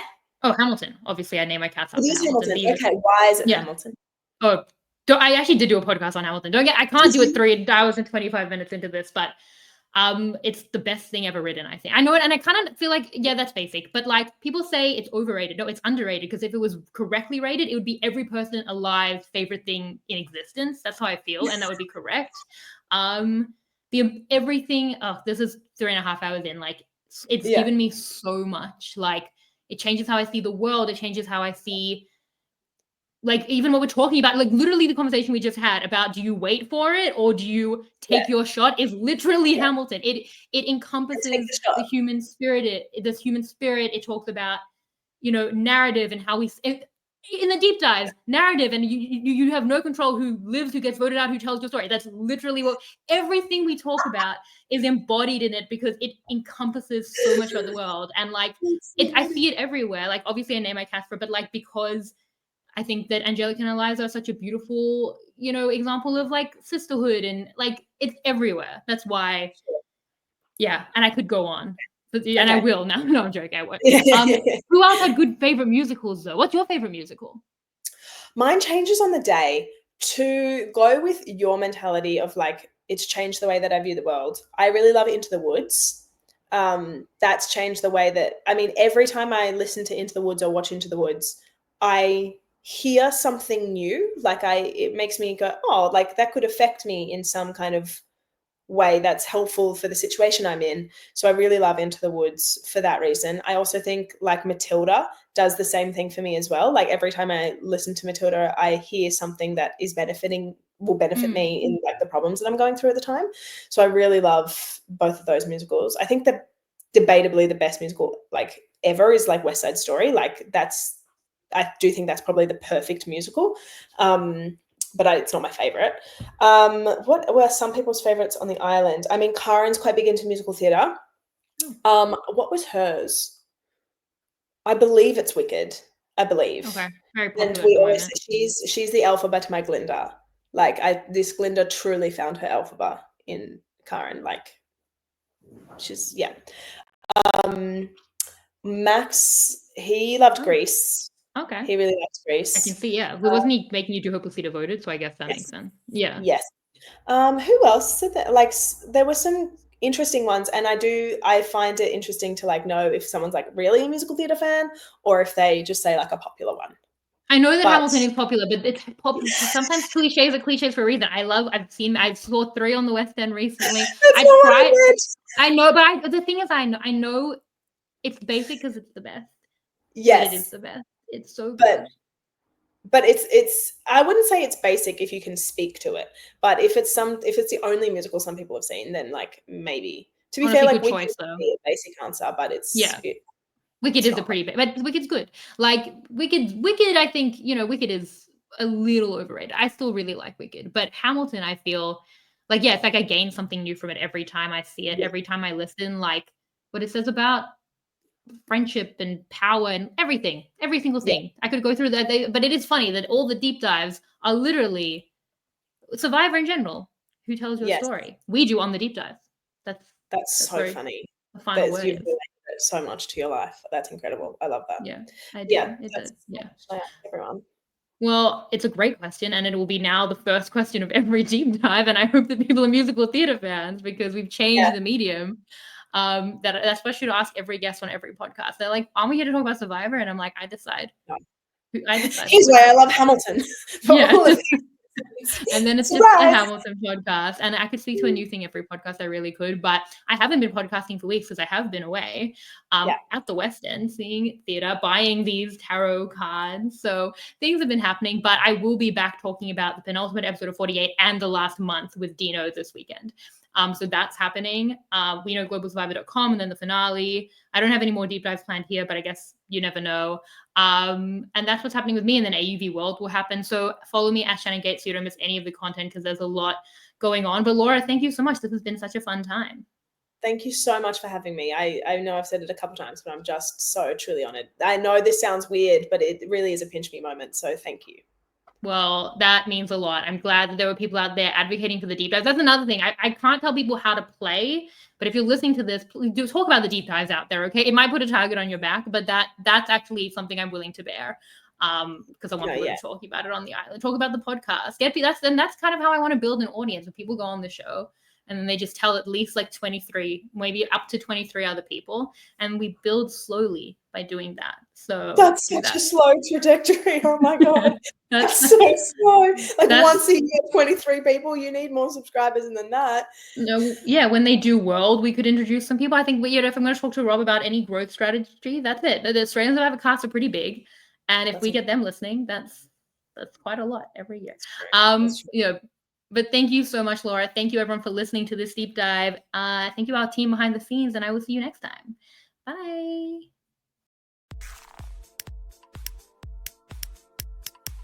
This is RHAP. We know reality TV.